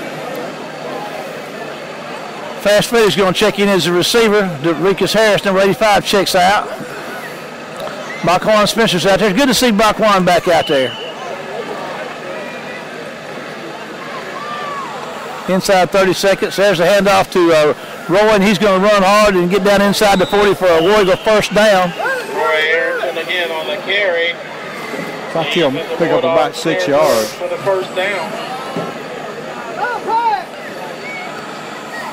The parents of the Little Pups, please meet Miss Erica Bowman at the home side concession stand to pick up your little pup. I don't think you run a play at this point. I think yeah, they're going to let the clock run out. There's you're under the 25-second clock. They're going to let this thing go. It's been quite a half, Kenny. It's 55-0, and this is going to bring our first half and our ace Cleaners Hutto Furniture Company second quarter to a close. We're going to take a break and be back for the Bancorp South halftime report after this commercial. Where can you find the best food prices in Waynesboro? Here at Norman's Food Outlet, open 7 days a week. If you haven't checked out our everyday low prices, you've been spending too much. Everything is cost plus 10%.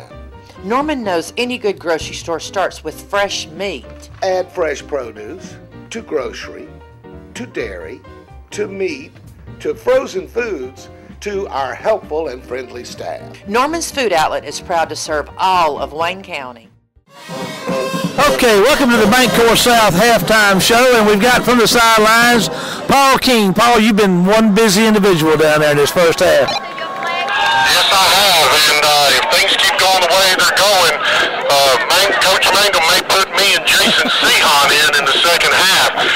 For Wayne County, 16 first downs, 168 yards rushing, 91 passing. They completed 6 of 8 passes, no fumbles, 2 penalties, 1 punt, 31 return yards, 3 of 4 on third downs. Time of possession, 9-11 seconds. DJ Sims and Elijah Pugh, 52 yards rushing each. Freddie Jordan Jr. with 39. David Hodo, 4 of 5 passing for 63 yards. Reggie Stewart, 2 of 3 for 28. They threw to a wide array of receivers. For Natchez, 9 first downs, 40 yards rushing, 165 passing.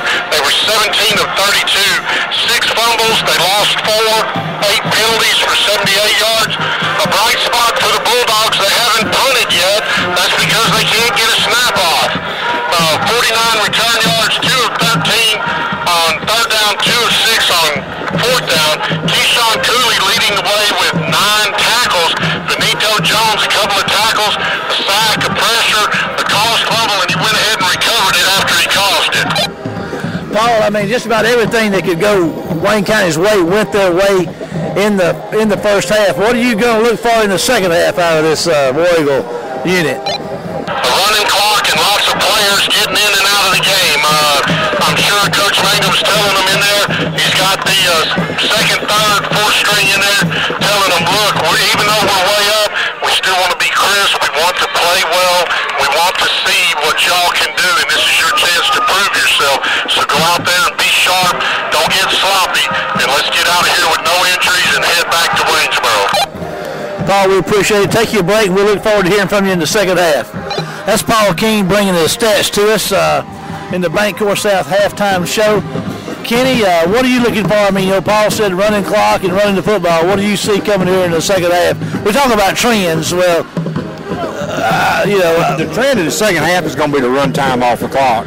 And, it depends on what Natchez decides to do as to how long the second half takes.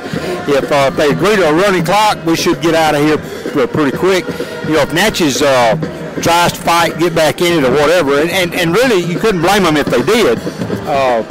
Wayne County's got a big enough lead that they give up 30 points in the second half. They're still ahead if they don't score another point. So, but I would think, and what I've seen in the past is most of the time they're going to try to run the clock and just get on out of here. We got 55-7. You looking at this unit tonight, offensively. Let's look at offensively. What do you see that you're most pleased with from the from Wayne County's offensive unit tonight? I think consistency in the running game. Our run blocks have been a lot better than they have been. Our running backs are running the holes a lot better. I've been pleased with that. But overall, it's the poise on both sides of football. I mean, our offensive guys picked up the folks that are blitzing. Defensively, what we're doing is what we're supposed to. We're putting pressure on Natchez with the front four. Linebackers are just going behind them with a broom and a dustpan, clean up. We had the one coverage mistake down here that gave up the score, but that's one of those things that are teachable. You're in a ball game where it's so close it doesn't make that much difference. So, here again, it's been a complete ball game for us. It really has. Well, 55-7, 1/2 of football coming up left, and it takes us a time. We want to thank, of course, it gives us a little minute here. We've about said all we can say, about the game so far, but we would like to point out, we'd like to thank our friends at Bancorp South, along with all of our other sponsors, but Bancorp South's been a supporter of Wayne County High School War Eagle football for a long time. They were one of our original sponsors when we started broadcasting these football games on CMA 10 back in 2004, and they've been with us pretty much all the way. And we want to appreciate them and let them know as they're on board again for another year as we bring you football games on CMA 10 TV and on www.wc-webtv.com. So we're going to take a break to hear from our friends at Bancorp South and be back for the Extreme Sound Security and more third quarter after this word.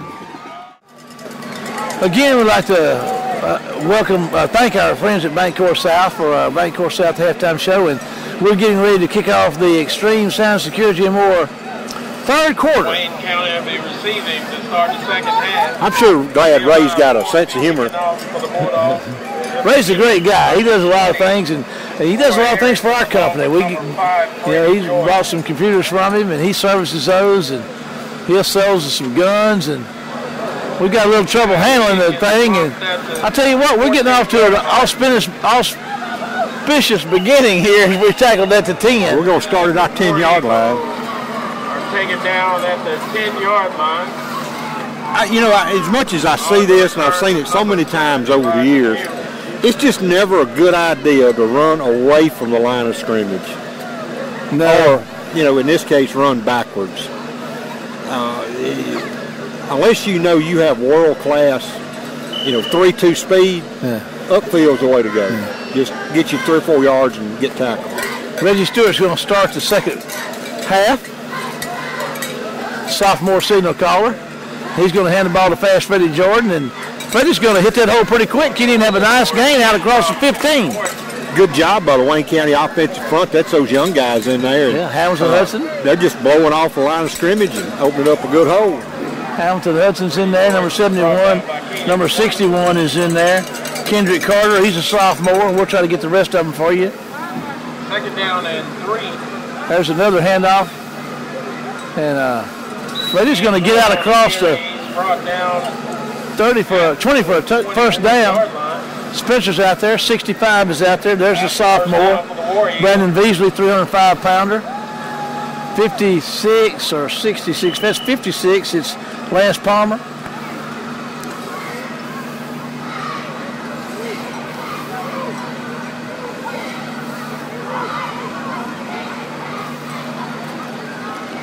Reggie's going to throw one out here to number 89. He's got his second catch and making some moves. And Franklin, that's on the catch. Wesley Franklin, the sophomore receiver. Jarvis Chambers pass is complete to number 89. That's Wesley Franklin. And the thing is, at that pass route, that was a short route. That's the first down for the Warriors. Marshall, when you look at it, he didn't throw the ball down the field. That's 11-yard pickup, but if you're going to throw, they're going to throw the short routes. They're not going to try to stretch the field and, throw a long pass on them.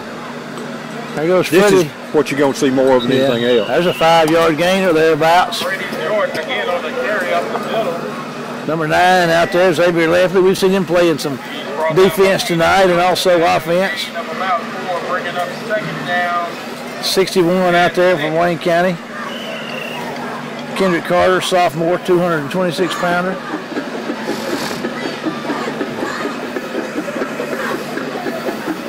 Franklin's got 2 catches tonight. He's pretty elusive when he catches that ball. Stewart's going to keep one. Here he goes around the corner, turned upfield, putting his head down. First down out across the 45-yard line for Reggie Stewart. He reminds me a little of Scoop Saul. Reggie does? Yeah, he's just sort of a taller version. Yeah. not real fast, just smooth. Yeah, he's smooth. Franklin checks out, and number, is that 39? If it is, checks in. That's Jonathan McDougal, sophomore wide receiver.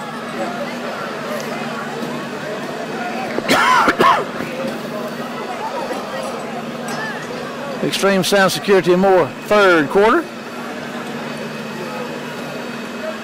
There's some good pressure, and Freddie's going to make one miss, and he's going to head out on the corner and going to get his head, try to take his head off. But two things about that, Marshall, that stand out. One is when he went up in the hole, there was nothing there. He quickly bounced it to the outside, which was the right move. The other thing he did was as soon as he took 3 steps, he moved that ball from his right arm to his left to put his body between himself and the defenders in pursuit. And hey, that's something that's hard to coach, man. That's something the kid does naturally. That was a nice play, and I'm glad you pointed that out, Kenny. There's Freddie going to run hard, but to get a couple, maybe get the first down.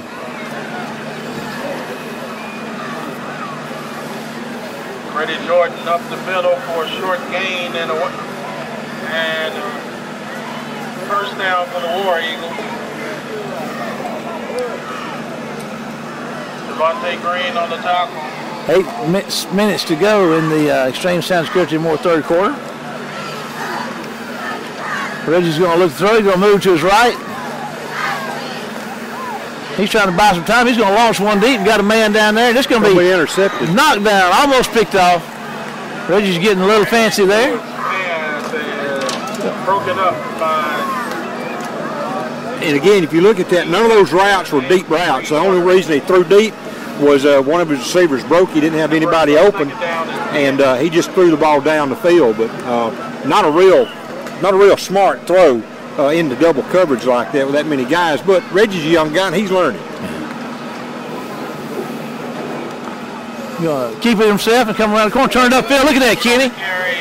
That was a nice decision, and I tell you what, he knows which way to go with it. He planted that foot, and up the field he went. He saw the end crash and go toward the running back, toward, as you call him, Fast Freddy, and he just pulled the football, and that's his read. As he's reading that end, and depending on what that end does is whether he keeps the football or hands it off. Did a great job to read that. 2 receivers to the right, single receiver left for Reggie. He's going to give it to Fast Freddy this time, and he's going to try to make something happen and wind up with a minimal gain, maybe a little small loss. Number 6, Devontae Green. Arrington checks in, number 20. Give old Freddie a little chance to get over near the oxygen tank, get a little air. Loss of 1 on the play, bring it up 2nd down and 11. I really enjoy watching this Arrington kid play. He's the number 20. He's like I said, they played him on both sides of the ball this year already. He plays some defensive back as a running back, and he's going to fight hard. And I tell you what, things are stiffening up a little bit in there. Well, they are. And I tell you what, he did a good job to get a yard there. I mean, he really, after he got hit and locked up, they had both of his feet together, and you saw him just wrap both arms around the football and lunge forward. Being tall like he is, he picked up a couple of yards. 73, Greg Jones out there on that offensive line for Wayne County. Jordan checks in, and Arrington checks out. He's going to throw one out there to number 89 to Franklin, and Freddie comes out there and throws a block for him. It's going to bring up 4th down. I like the way they executed that, Kenny. Franklin's got 4 catches on the night, I do believe. He's having a big night. About 5, it's going to bring up 4th down and 5. For Wayne County. Got him. Reggie got him. You know, we've commented about that. Reggie's got a pretty good hard count. He gets those guys off sides from time to time, and that's what he just did. Well, we did enough of it last week. We should see how it works and emulate that. 1st down, Wayne County. And they're stopping the clock, Kenny, so they're not running the clock. It's inside 6 minutes in the Extreme Sound Security and more 3rd quarter, though. Wayne County 55 with their 7 for the Bulldogs. Wayne County on the opening possession of the 2nd half. And there's Fast Freddy planting the foot and making folks miss and get him a nice 1st down carry. Well, again, he's just doing a good job, and I'm really impressed with both he and Elijah Pugh and how they run the daylight. DJ's just more sort of a guy that just picks a spot and runs to it. And, I mean, it's just a different style. Yeah. But those two guys really have a knack for picking their way through. 2nd down and 5. Jordan again on the carry, and Jordan is wrapped up. He's going to be down there close to 1st down yardage. It's going to be short of a yard, maybe. That's Devontae Green, and Arrington checks back in. Jones on the tackle. Beasley, Jones, Hamilton, Hudson out there. Up front for Wayne County. There's Arrington with a handoff, and he's got some room. Going to run hard, 1st and goal from about the 3.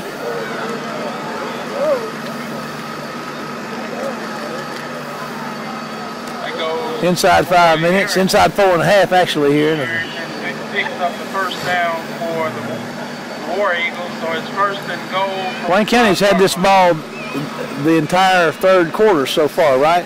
Yes.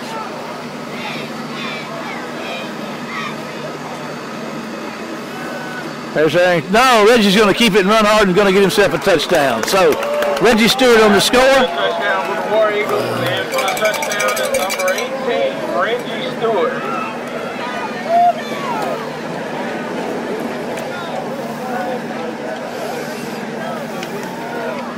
Brandon McCary, if he keeps this up, believe it or not, he could wind up being the leading scorer for Wayne County with extra points this game. Well, he already is. Let's see here. No, he's not. DJ's got 30 coming in tonight, and McCary's got 25. DJ is, I don't know if DJ scored a touchdown tonight or not. So he may have taken the lead, like you said. 4:04 to go. We'd like to thank Ray Lofton and his crew down at 711 Station Street in Waynesboro, Extreme Sound Security more. Some of the things they do down there, we're just amazed at it every week. But we'd like for you to know what he does. They handle all types of guns, ammo, and scopes, including Class 3 silencers and fully automatic weapons. He's an elite archery dealer where they sell bows, arrows, and all accessories, and they also have a great selection of used bows. He has truck accessories such as winches, toolbox, side step bars, etc. They ship UPS packages and accept drop-offs. They do car audio sales and professional installation products where they install in boats, ATVs, and UTVs. They sell KT coolers and Pelican coolers. They'll sell you computers and service them, virus removal, hard drive replacement, laptop screen replacements, and such as that. And we're going to break from this and go to Paul Keene on the sideline. Paul, what you got for us? Marshall, that drive, 16 plays, 90 yards, took up 7 minutes, 56 seconds. Not a bad way to eat the clock up. Yeah, now, like you say, and this is a situation, this is exactly what they want to do. Thanks, Paul, very much. Paul's bringing it to us and calling. There's the kick, and they're going to get him down there and turn him loose. Well, yeah, they had him and turned him loose, Kenny. Like you said, he's across the 30-yard line. A lot like your son is catch and release. Practice that pretty regularly. Yeah. Ray will, at the Extreme Sound Security more, Ray loves his crew, iPhone, iPad, and repair center. They do crack screens and stuff, and security camera sales and installation, CB radio accessories. They also buy gold and used guns, and they will sell window tint for your home and your car. So, again, thanks to Ray Lofton and his staff at 711 Station Street. Extreme Sound Security and more, who's bringing you this third quarter. We're going to take a break and be back after this commercial. At Chickasawhay Door Company, we realize that a garage is not just a place for storage.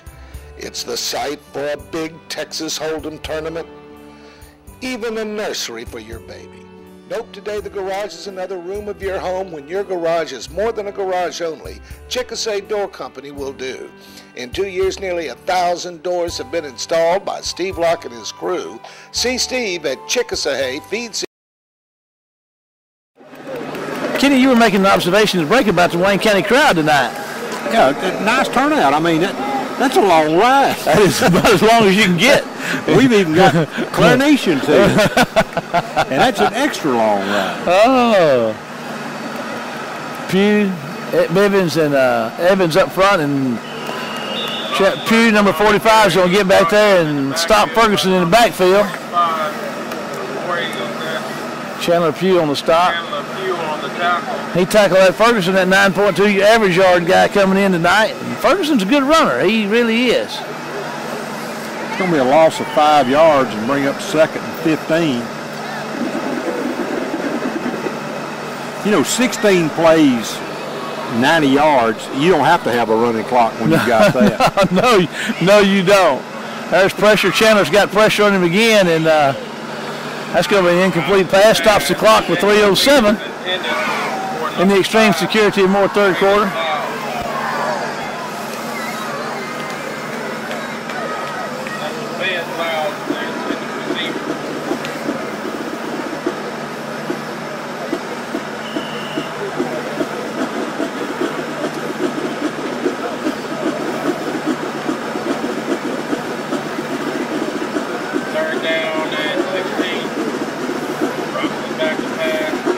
Going to throw one, make the catch. You're going to be 4th down and about 4 yards to go for the Bulldogs.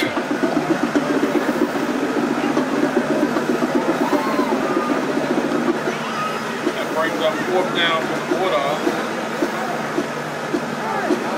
Looks like they're going to punt it away, Kenny. Well, they're going to try. They haven't punted one yet. I tell you what, with the luck they've had punting, I believe I'll just go for it. Tell you what, move my kicker up a little bit. Foul line's back to receive. He gets the snap away clean and kicks it low, and Fallon's going to try to catch it on the bounce, and he does. He's at the 20 looking for room, and he's going to run out of bounds down there at the 27, 28-yard line. Tell you what, that punter and kicker, number 80, that's a big guy. Yes, he is. That is a big youngster. He really is. 2:14 to go in the Extreme Sound Security Moore third quarter. Wayne County up 62-7. Marshall's about a 36-yard punt. Got a new quarterback in. He's played some already tonight. Deion Smith's in there for Wayne County now.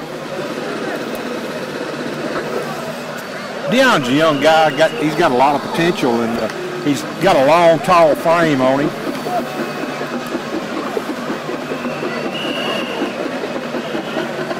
Freddie Jordan on the carry. Freddie Jordan on the carry. 39, McDougal out this way, and Freddie's going to be tired. Yeah. Franklin's out right for him. Buckwan Spencer, number 81's in there at tight end. Hamilton Hudson's in there at center. We'll get some more numbers for you.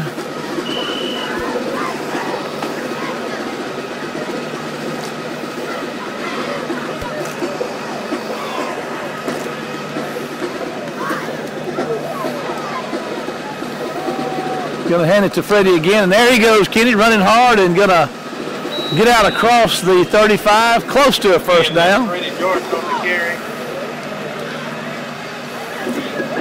I believe it is a first down, Kenny. He needed 7 and got 7. Harrington checks in.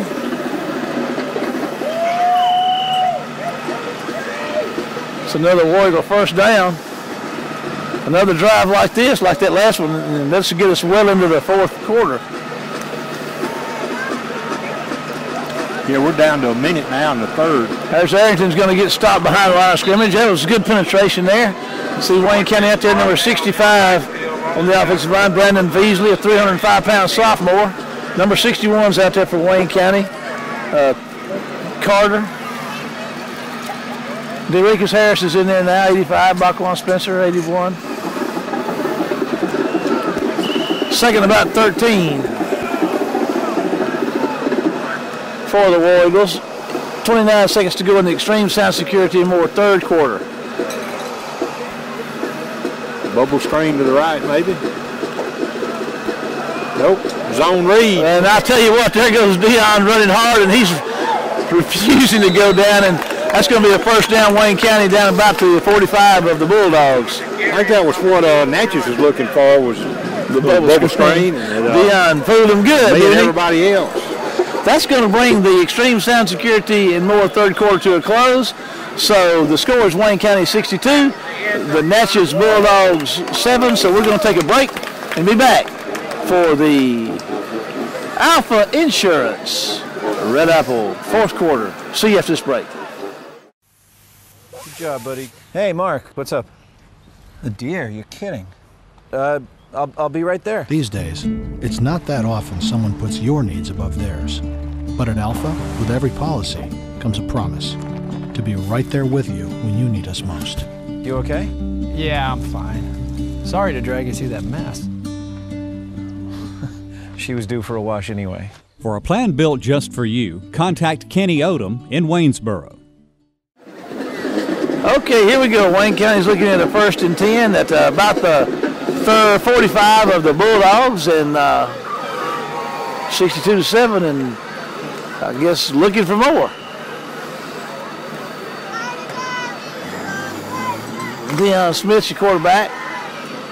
I'm not sure. That may be Harrington at running back. I can't tell. Deion's going to keep it again, and they're going to plant him hard down there for about a 1 or 2 yard loss.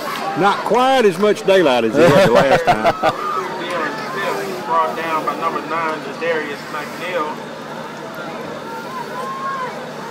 That's 2 good tackles for loss that number 9 has made.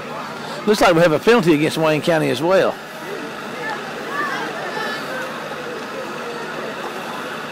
It's a biggie, whatever it is. A hold.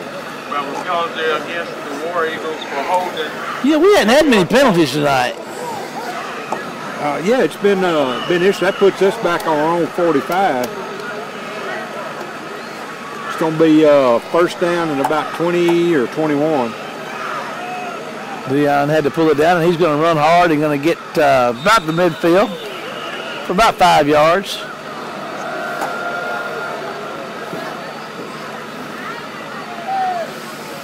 Dion Smith on the carry.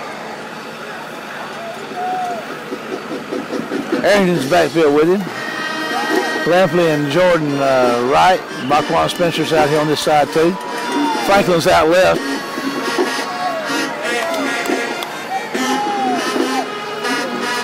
Second and about 15.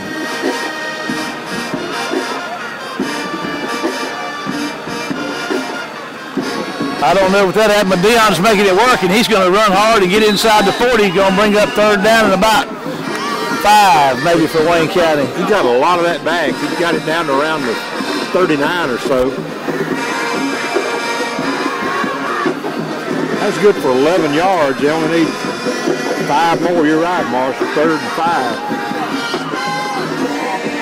10 minutes and 39 seconds to go in the Alpha Insurance Red Apple fourth quarter here. Third down and about 4.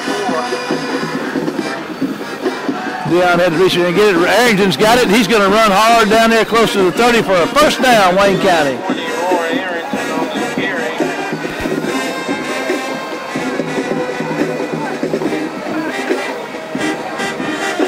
Good pickup of 8 yards that time. Good solid run on the inside zone. Inside 10 minutes to go in the contest, and in the Alpha Insurance Red Apple fourth quarter here at Wayne County. I mean, Brandon, I don't even know where we are anymore. We're in Natchez, aren't we, Kenny? I think so. We could be in California as far as we go. And there goes Reggie's going to, not Reggie, Dion's going to keep it. Kind of like that $6 million man. He's breaking up. He's breaking up.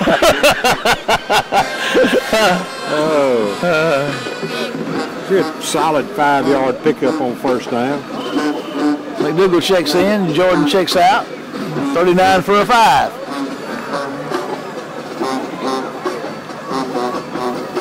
Second and about 5 to go for Wayne County. 9:20 to go in the contest. And there's Smith's going to keep it and run hard. He's going to get a couple of yards maybe. Going to bring up third down and probably won't give him any better than the. They gave him a little better than 25. Yeah. Between 25 and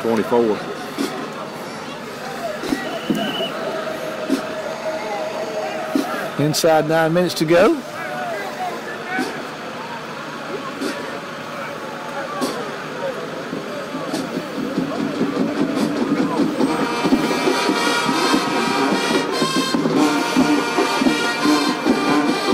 There's a nice throw. It makes one miss. What a move. McDougal's going to get out of bounds, and I believe he's going to get that first down, Kenny. He sure did. Smith to McDougal for a first down. I think that's McDougal's first catch on the year.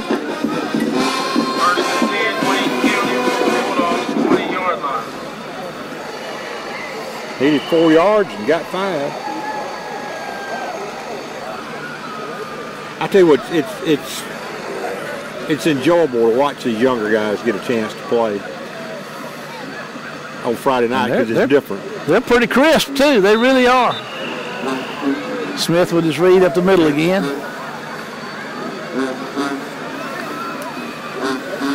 Not a lot there this time. Looks like about 2 yards. On first down, bringing up second down and 8.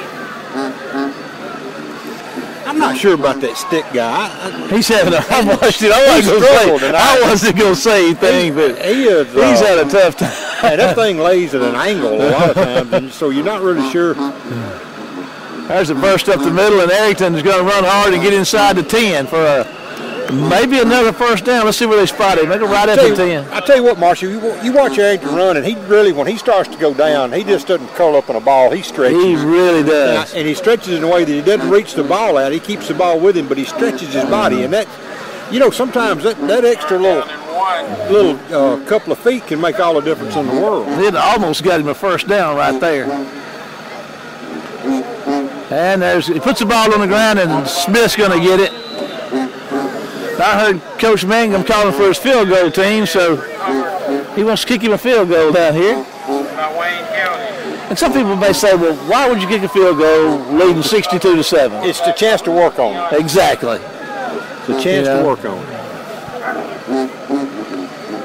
You build that confidence. He's kicked a 35-yarder last week. He's fixing to attempt about a 30-yarder right here. And, you know, who knows? I'll tell you what, that's a mighty nice kick. I'll tell you what, he had plenty of leg on it. So Wayne County, I guess that's about the first time Wayne County hasn't scored tonight. Surely not. Yeah. Is it? First possession, we've had the ball. Oh, boy. Well, we haven't scored. I mean, the big thing is you work the clock down to 6:35. 77's in there for Wayne County. Timothy Stokes is a sophomore. 92. Jabian Harris, sophomore. 26 Gandy's a sophomore. 40 James, a sophomore. 1 Ventorius Gandy, he's a senior. Tyler Hopkins is out there. Number 30, he's a sophomore. We'll get some more guys for you. I'm wondering if Natchez has got, number 1's played quarterback for him some. I'm just curious as to why they hadn't played another guy. 37 is out there, Jeffrey Shanks, he's a sophomore. 34 is out there, Dedrico Roberts. It's going to be a hold, I think, in the where it looks like the flag is out there in that grass.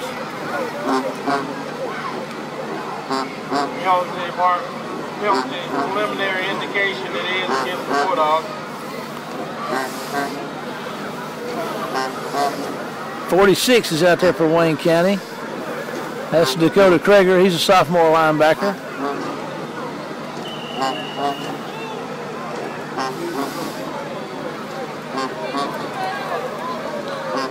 Well, they put the ball on the 15. Whatever it wasn't a very big penalty.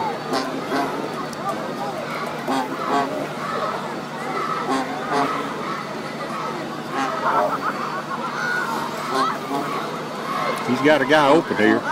Yes, he does. Good defense by Ventorius Gandy there. Good job of getting there at the same time the ball did and just knocking it loose. 96 and 91 is checking in there. 96, Keith Fox. 91, Jamarius Hunley.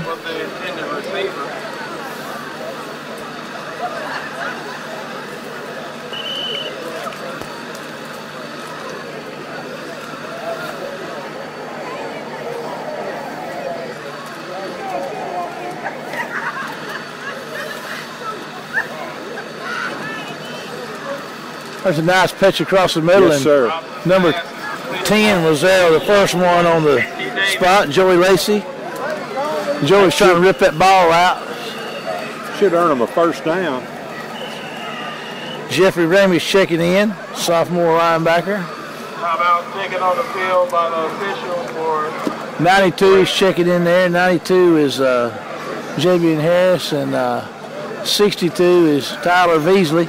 We're going to take a break and be back for more of the Alpha Insurance Red Apple fourth quarter. See you after this break. Protect this house.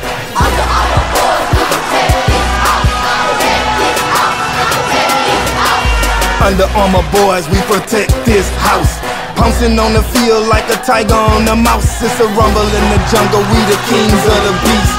Big gang Cabela's, either famine or you feast. It's that click, clack, other teams get back. Under Armour boys, and we here to represent that. We here to go hard, we here to get our beast on. The field is our table, and it's time we get our feast on. So step your game up, it's about to get started. Big hitting, game spitting, don't be late to the party. It's about to... Okay, here we go. first down at 10. Bulldogs. 5:32 to go in the Alpha Insurance Red Apple fourth quarter. Quick as it has been. There's a nice little behind him up there and couldn't quite get to it. Wholesale substitutions here. Incomplete. He was trying to find Capri Garner.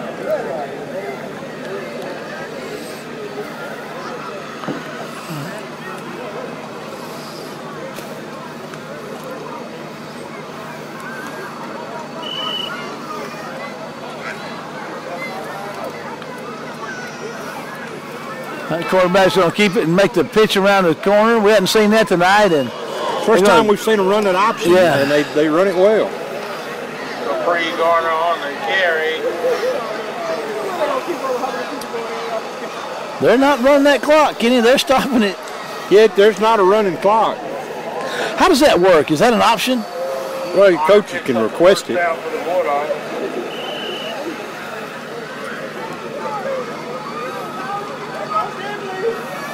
John Ferguson on the carry.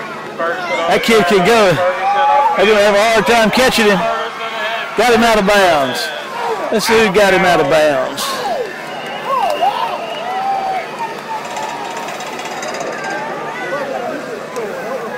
Bulldogs first and goal from inside the 10-yard line.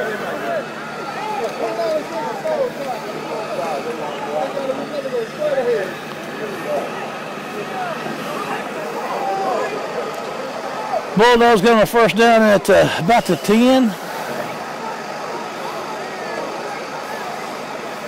Ferguson's going to try his hand again, and they're going to get him down there about the 5. Inside 5 minutes to go in your contest right now. We do want to thank our friends at Alpha Insurance and for their stepping up and helping us make these broadcasts possible on CMA 10 TV and on WC-WebTV.com. We appreciate them as we do our friends at Red Apple and all of our many sponsors. Drops it up the middle. For making these broadcasts possible. It's going to be third and goal at about the 4, maybe 3-yard line. Of course, I'm going by that stick, Kenny, and I don't know if I have a whole lot of confidence in that. This is where you ask the young guys to dig in and make a stand here.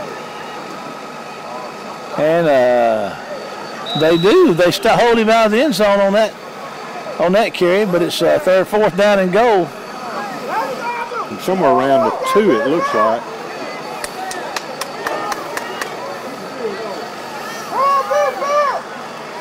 Parker checks out. Bivens checks in. Well, here you go. You ask your young guys to step up, Kenny, and keep them out of the end zone. And, you know, they got in. Touchdown Bulldogs. So 3:32 to go in the contest. The Bulldogs go to 13. The score is 13-62.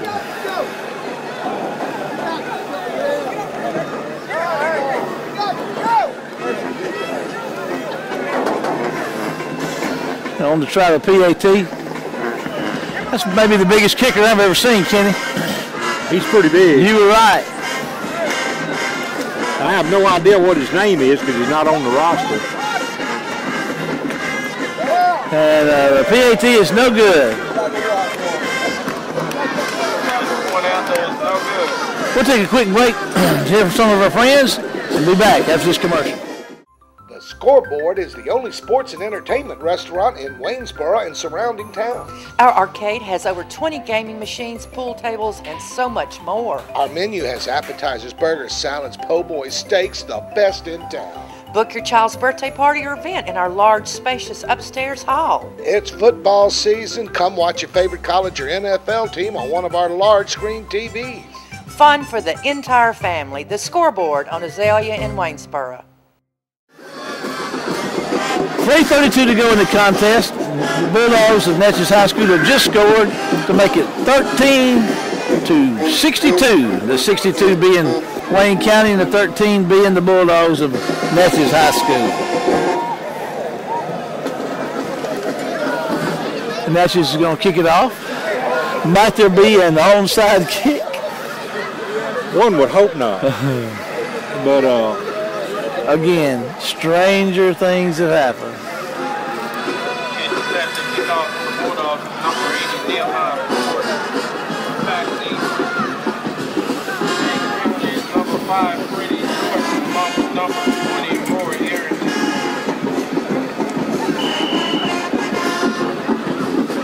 Jordan and Arrington back deep to receive, and they're going to kick it on sides, Kenny, but they're going to get it before it goes 10 yards, so Wayne County is going to be in business inside Bulldog territory.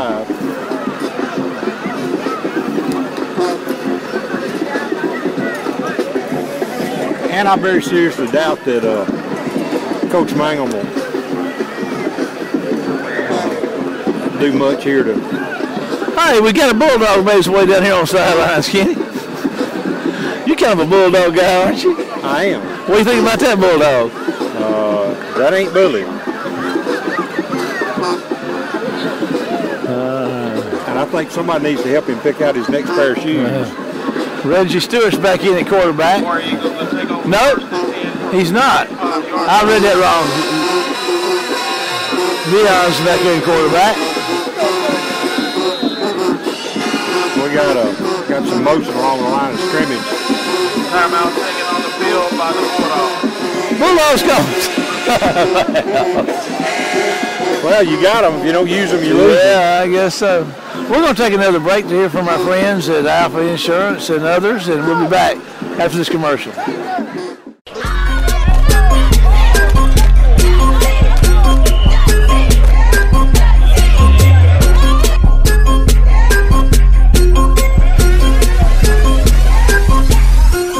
Ball so hard, got a pep and I step. T-E-A-M, that's what we rep. Mine's on the right, B's on the left. Call it time, I let them catch they breath. We ball in, we all in. You can just call us balled in. We breathe this, we bleed this, cause this right here's our call in. So fall in or crawl in. Look at this team, we all tens with long hours and hard work. In the end, we all win. So what's that? Sacrifice? Look at this team, we paid the price. Like Back up. 3:32 to go in the contest. Red Apple. Alpha Insurance. Fourth quarter. There's a handoff, and number 48 is going to get hit hard at the 45-yard line for a minimal gain, if any. Brings up second down.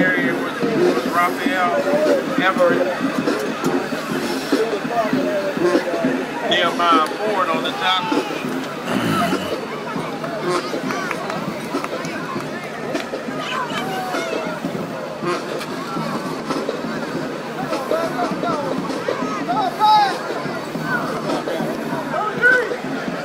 Take the inside. Interesting wedge formation here on the offensive line. Yes, they do.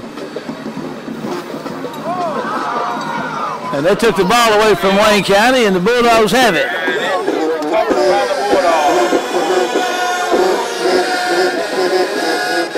On the recovery for the Bulldogs, number 66, Asher Knight.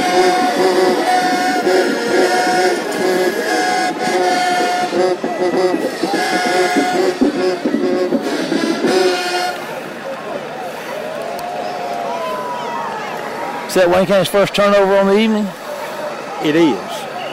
It is, and Natchez looks like they have the bulk of their first unit back in.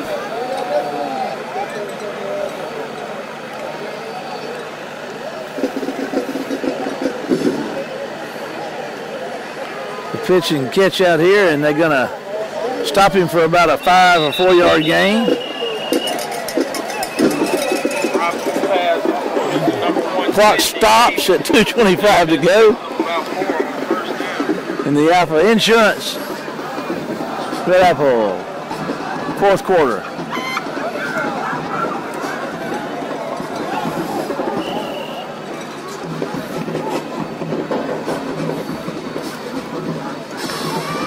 Quarterback gets some pressure and has to throw one up and make the catch and sidesteps one, but he to no avail as they reel him in for a loss on the play. Third down and 9 for the Bulldogs. Clock's at 2:05. He was looking to go downfield. He's looking to go downfield again. He's having to run out of the pocket. He's going to throw one down here when it makes the catch on his knees, and it's going to be first down. Brown's that youngster we saw run down on film. Watch him run down a kick returner from Faraday, Louisiana, just across the river. And as I told you, it was like watching a Learjet catch a hot air balloon. Quarterback's across the line of scrimmage now, and he's still running, taking a lot of time off the clock. They're going to tackle him.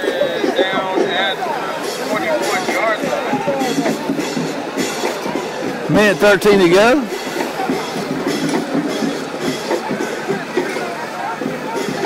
You're seeing some more guys come in from Wayne County. I think Coach Mangum's fixed to tighten his defense up a little bit. Well, Kenny, I do beg to differ because all those guys are seeing their first time of the night. Well, a couple of them are. I mean, most of them on are. the front, the defensive front are. Linebacker group is a different bunch. Inside a minute to go in the Alpha Insurance Red Apple fourth quarter.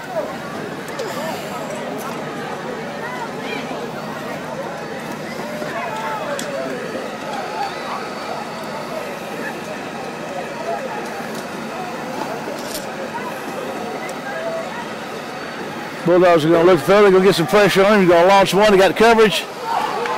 And I'll tell you what, Wayne County's intercepted that thing. And he's going to get out across the 10-yard line.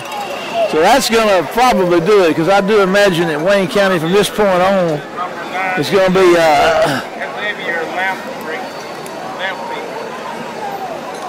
let this thing run on out, maybe take a knee. 38 seconds to go. Wayne County 62. The Bulldogs and Natchez High 13, and that's Xavier Lampley on the interception, and he's used to catching those balls because he's been playing offense up until this point tonight, and they've been playing him on the defensive side of the ball some.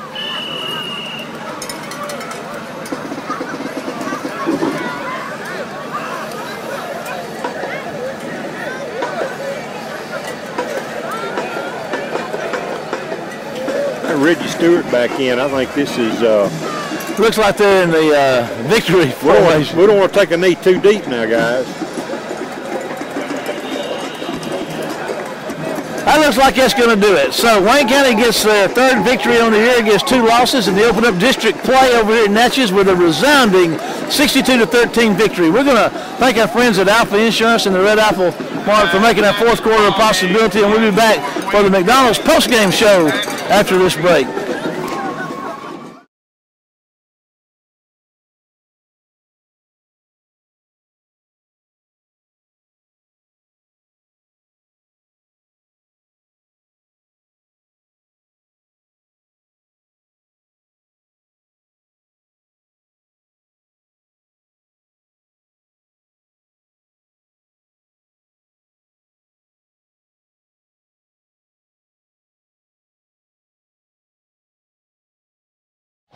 Welcome to the McDonald's post-game show, and here we are with the head coach of the War Eagles, Coach Todd Mangum. Coach Mangum opened up district play tonight, came over here, and I'll tell you what, this was you got to be mighty proud of the way you played tonight. Well, you know, after a tough loss last week and the way it all happened, our players coming back and being more mentally focused to play the game and taking care of the ball and not making penalties, all those things are key, and that's the reason why we won tonight. Execution, and I gotta say, I guess this is 3-wood hook and ladder. I mean, come on. It's just, you know, I felt like our guys did come out and execute and compete and everything, and I'm so proud for our coaches and our players to be able to come out. And now we're 1-0 in the division.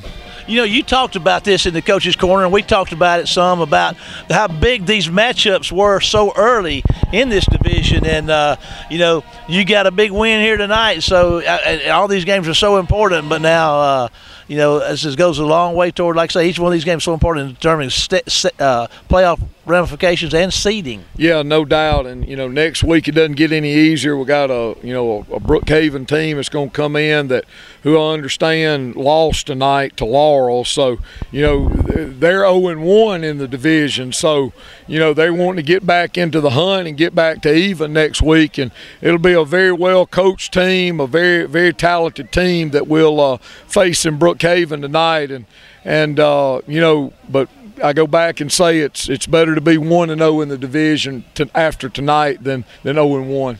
Congratulations on a big win. Wish you a safe journey home, and want to encourage everybody to come out to War Eagle Stadium next Friday night to see Wayne County take on Old Brook. So we're going to take a break, and we'll be back with more McDonald's post-game show after this word.